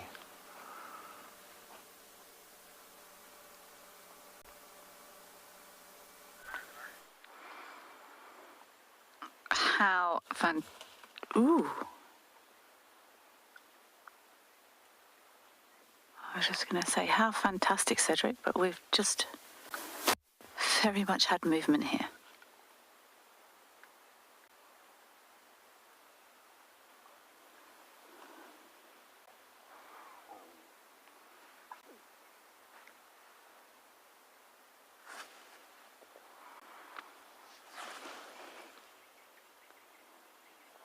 So Swazi is indeed on duty.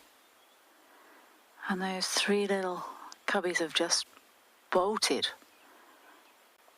into that hole. So let's see what happens here.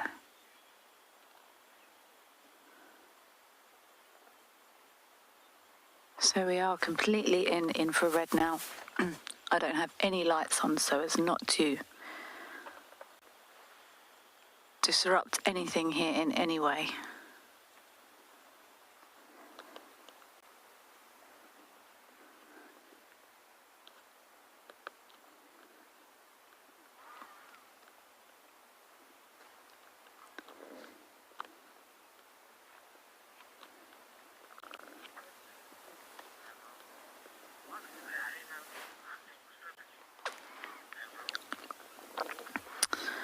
Overall, hyenas textbook hunt in groups, but as usual, not always. But they are chasers, so they will lock onto a quarry or a prey, and they will just chase them until they catch them. And they're actually incredible hunters. They're very, very successful. Lots of people often think that they're just scavengers and they steal kills from other animals, but that's not the case. But they're not stalkers. They're very much chasers. And they will lock on and they will chase and they will catch. And they also, excuse my language, they will just catch things and basically rip them apart, as opposed to suffocating or in the same way as your cats would. Hyenas will just sort of grab and bite and pull.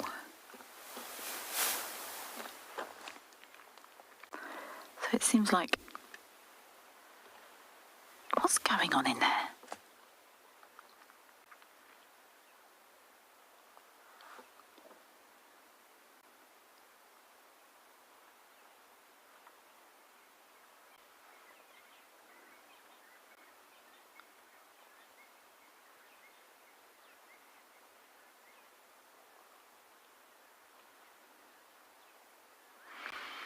This is good. A very attentive babysitter here for these little cutie pies.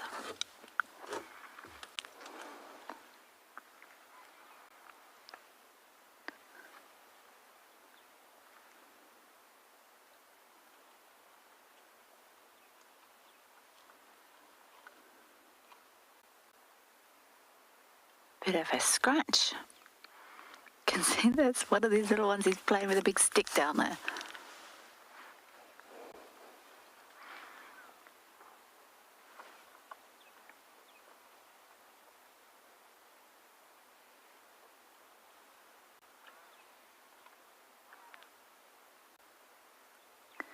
At this age, they really are getting into everything. You can hear them crunching that stick in there.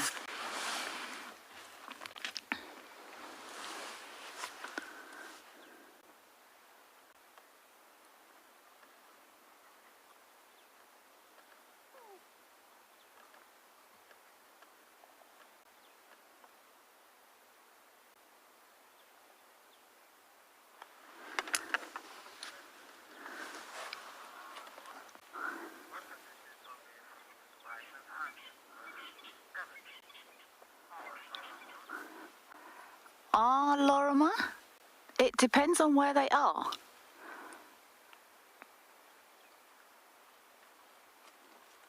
It depends on how many's in a clan, it depends on where they are, it depends on how high the density of lions is. So it can vary very much from area to area. Swazi has just wandered off here, so we are going to have to leave. It's crossed over to the road there, so I'm not going to sit here with these little guys on their own. What a lovely sighting that was, though.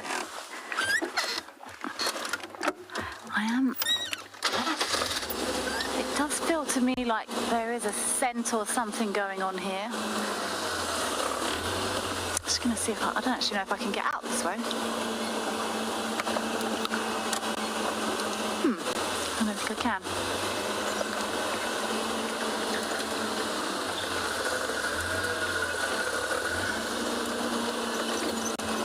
Is this oh yeah, there is a... Is this a 2-track here? I don't want to make another 2-track. I'm going to turn and go out the way I came in, I think. I don't want to make any more 2-tracks around this. And around this site any more than I have to. So I'm going to sneak back out the way I came in.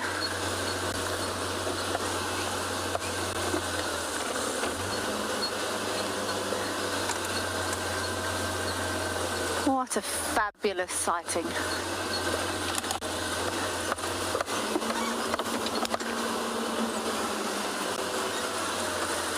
Those hyenas, they've been evading me for a while, so I'm really glad we managed to get to them.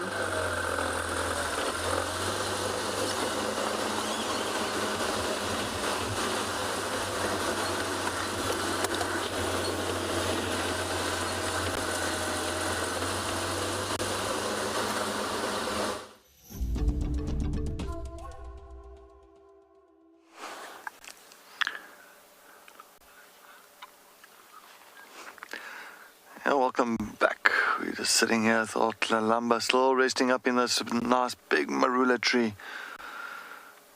Of course, just nicely having a nice vantage point where she is lying up onto. Of course, the cubs are a little bit further down and towards a termite mound. They've been chased by hyena and the bele. But there was another hyena that did approach the sighting.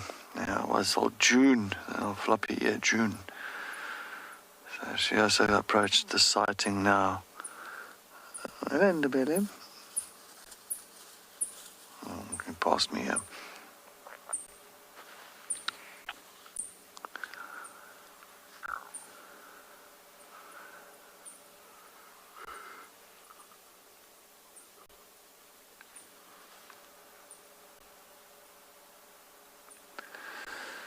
Yes, it's a beautiful evening. The weather is fantastic. It is nice and quiet and still. There's not much wind at all. There's actually not much. I'm saying there's no wind at all.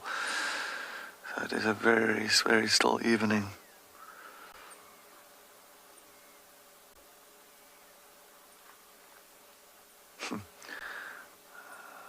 Hyenas just looking up.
Oh, and the Bella just went to lie down at the bottom of the tree stall that side. And of course, typical beautiful scene of a leopard. You can always see those all fours hanging from the branch with that tail. Real typical leopard pose, if you can call it that. That's an update now. We also had June, the floppy hyena, old June. She just also came into the sighting, but she's moved off again. I think crunching some bones further down where that other tree was, where they made the kill, or where they first made the kill. A little bit further on away from us. But of course, I'm sure both cubs are still very, very much a while, because both hyenas haven't been into that area where the cubs went. And there's a couple of little trees around there for those cubs to climb. So in case of any danger, those cubs will be, they've got a tree to get up and be safe in. So that's always a very good thing. But as you can see, Tlalamba as well, she's very content with what's happening around her. With the two hyenas, well, it's just been around this. So yeah, no, she's very content. She knows she had visual of her two cubs when they went for safety. So it's she feels good, I feel good.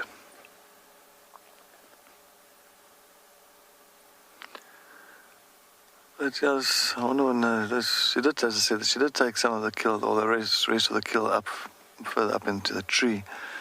Can't really see it now, it's just behind branches. But I think during the night they will finish off with the remains of that kill of the impala.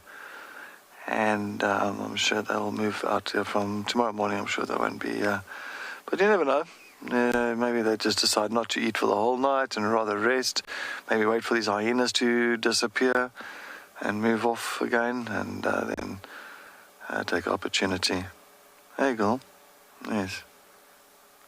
I can imagine that sometimes they must also get quite fed up with hyenas following them and stealing their kills, and yeah. But that's just the way it is. That's how predators are.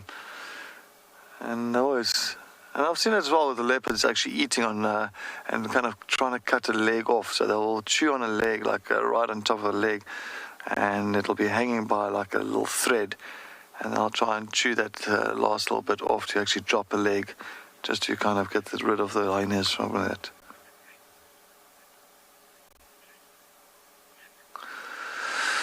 Mark, yes, good evening. Thank you very much for joining us. It is a beautiful photo. It's a beautiful picture with a leopard really just relaxing and taking it easy up in a tree like that. It's your typical, I'm going to say your leopard pose that I always see around. But I try to get earlier, try to get a beautiful shot with Tlalamba lying on the lower branch with the vertical branch. Horizontal branch, and with the sun setting behind with a silhouette. But just I couldn't get that right, but it was one of those photos I've always wanted. It's a silhouette of a leopard lying like that in a tree with the sun behind. That is always makes for a perfect. I don't need the colors of the leopard, I just need the silhouette, that's all. But it's beautiful.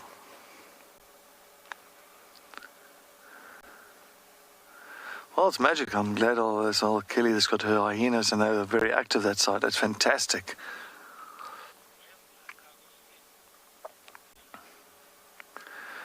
Michelle, good evening. Thanks for the comment or question. Where will the cubs sleep? Well, the cubs will be aware of what's happening, of course, all the time around here. They are pretty much they are nocturnal, so they can see pretty well at night. But for safety reasons, I think the cubs, especially with the hyenas around up and down here, there is one or two other marulas very close to where Tlalamba is, just behind where she is, where Tlalamba is lying in. I think there's 2-3 marulas at the back there, and that's where they're pretty much around that side. So yeah, if those cubs, if anything, if there's any real danger, they'll go up there, or 10 to 1, you'll find those cubs will start getting a little bit restless on wherever they are now, typical cubs, and then they'll go to those trees and those small trees and just maybe go and relax in it and take a little bit of a cat nap, because they feel a little bit safer, of course, than on the ground. But I don't think they're on the ground at the moment. They might be in one of those trees further back. I didn't see them go up there, but I think they might be that side. But I'll just stick to Tlalamba and let the little ones have their own little bit of space that side.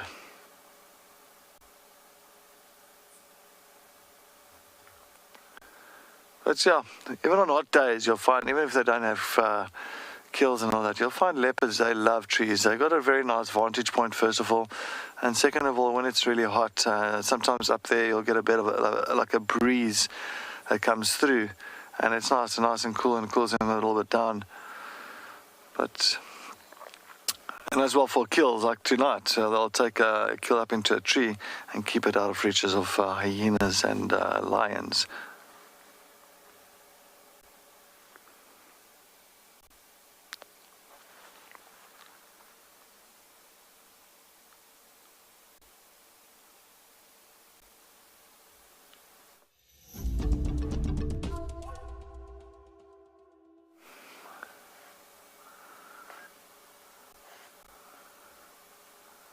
I'm just going to sit a little bit and watch Tlalamba, just enjoying the moment here with a couple of the hyenas that's just scouring around the area where we are.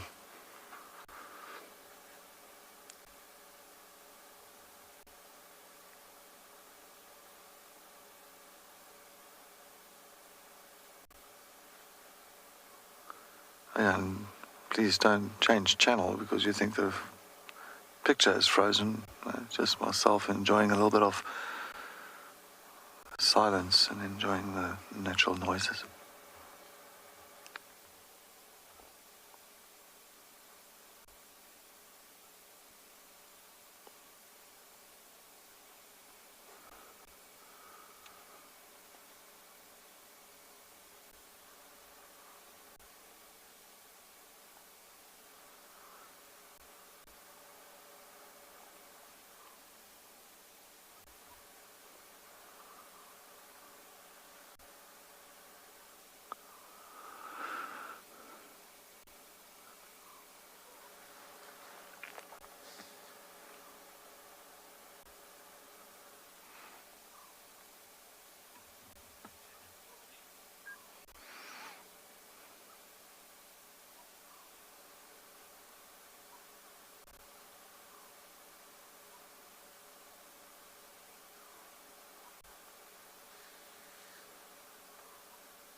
left that stunning hyena den, we bumped into Swazi on the road, and I got a lovely look at that pink little marking on the nose there.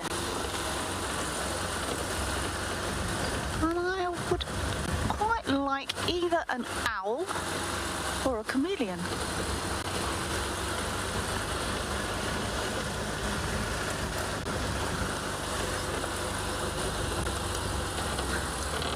We're actually coming into towards the end of well, not the end of the chameleon season. We won't be seeing as many of them. They're going to be hiding away.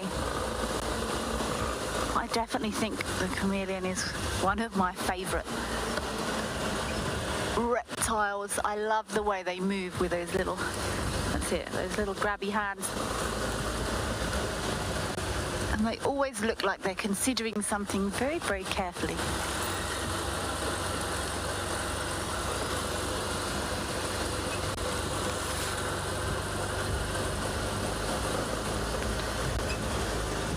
What a beautiful afternoon. It really does feel like after rain the bush just pops, even at this time of year, when we are starting to lose some colour. It feels like everything's had a lovely wash and been rinsed in the rain.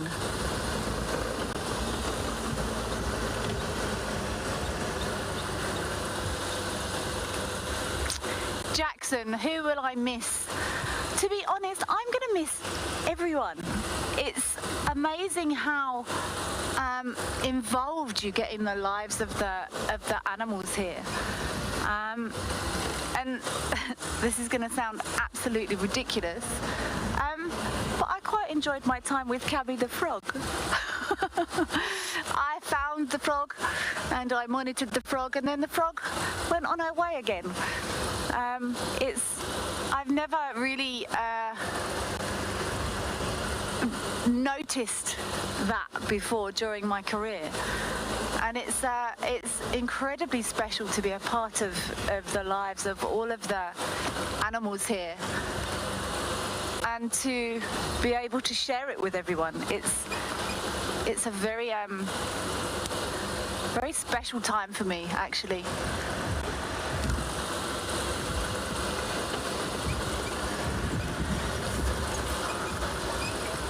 I think let's just sit here on quarantine, and I'd like to switch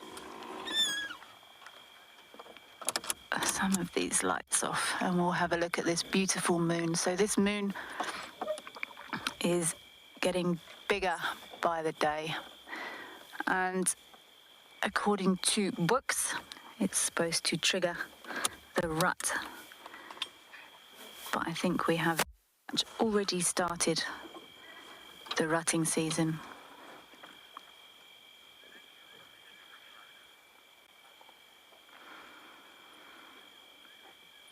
Mpo, it's my pleasure. It's always so nice to be out here and to be able to share everything with everyone.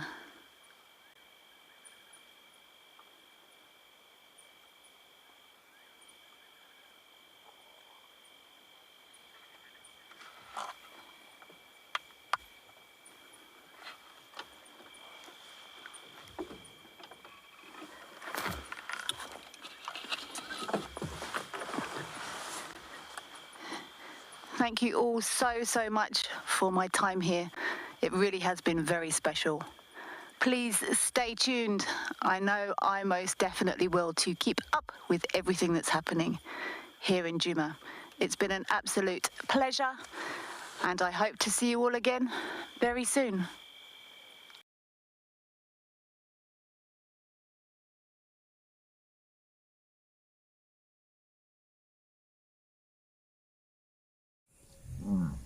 This program features live coverage of an African safari and may include animal kills and carcasses. Viewer discretion is advised.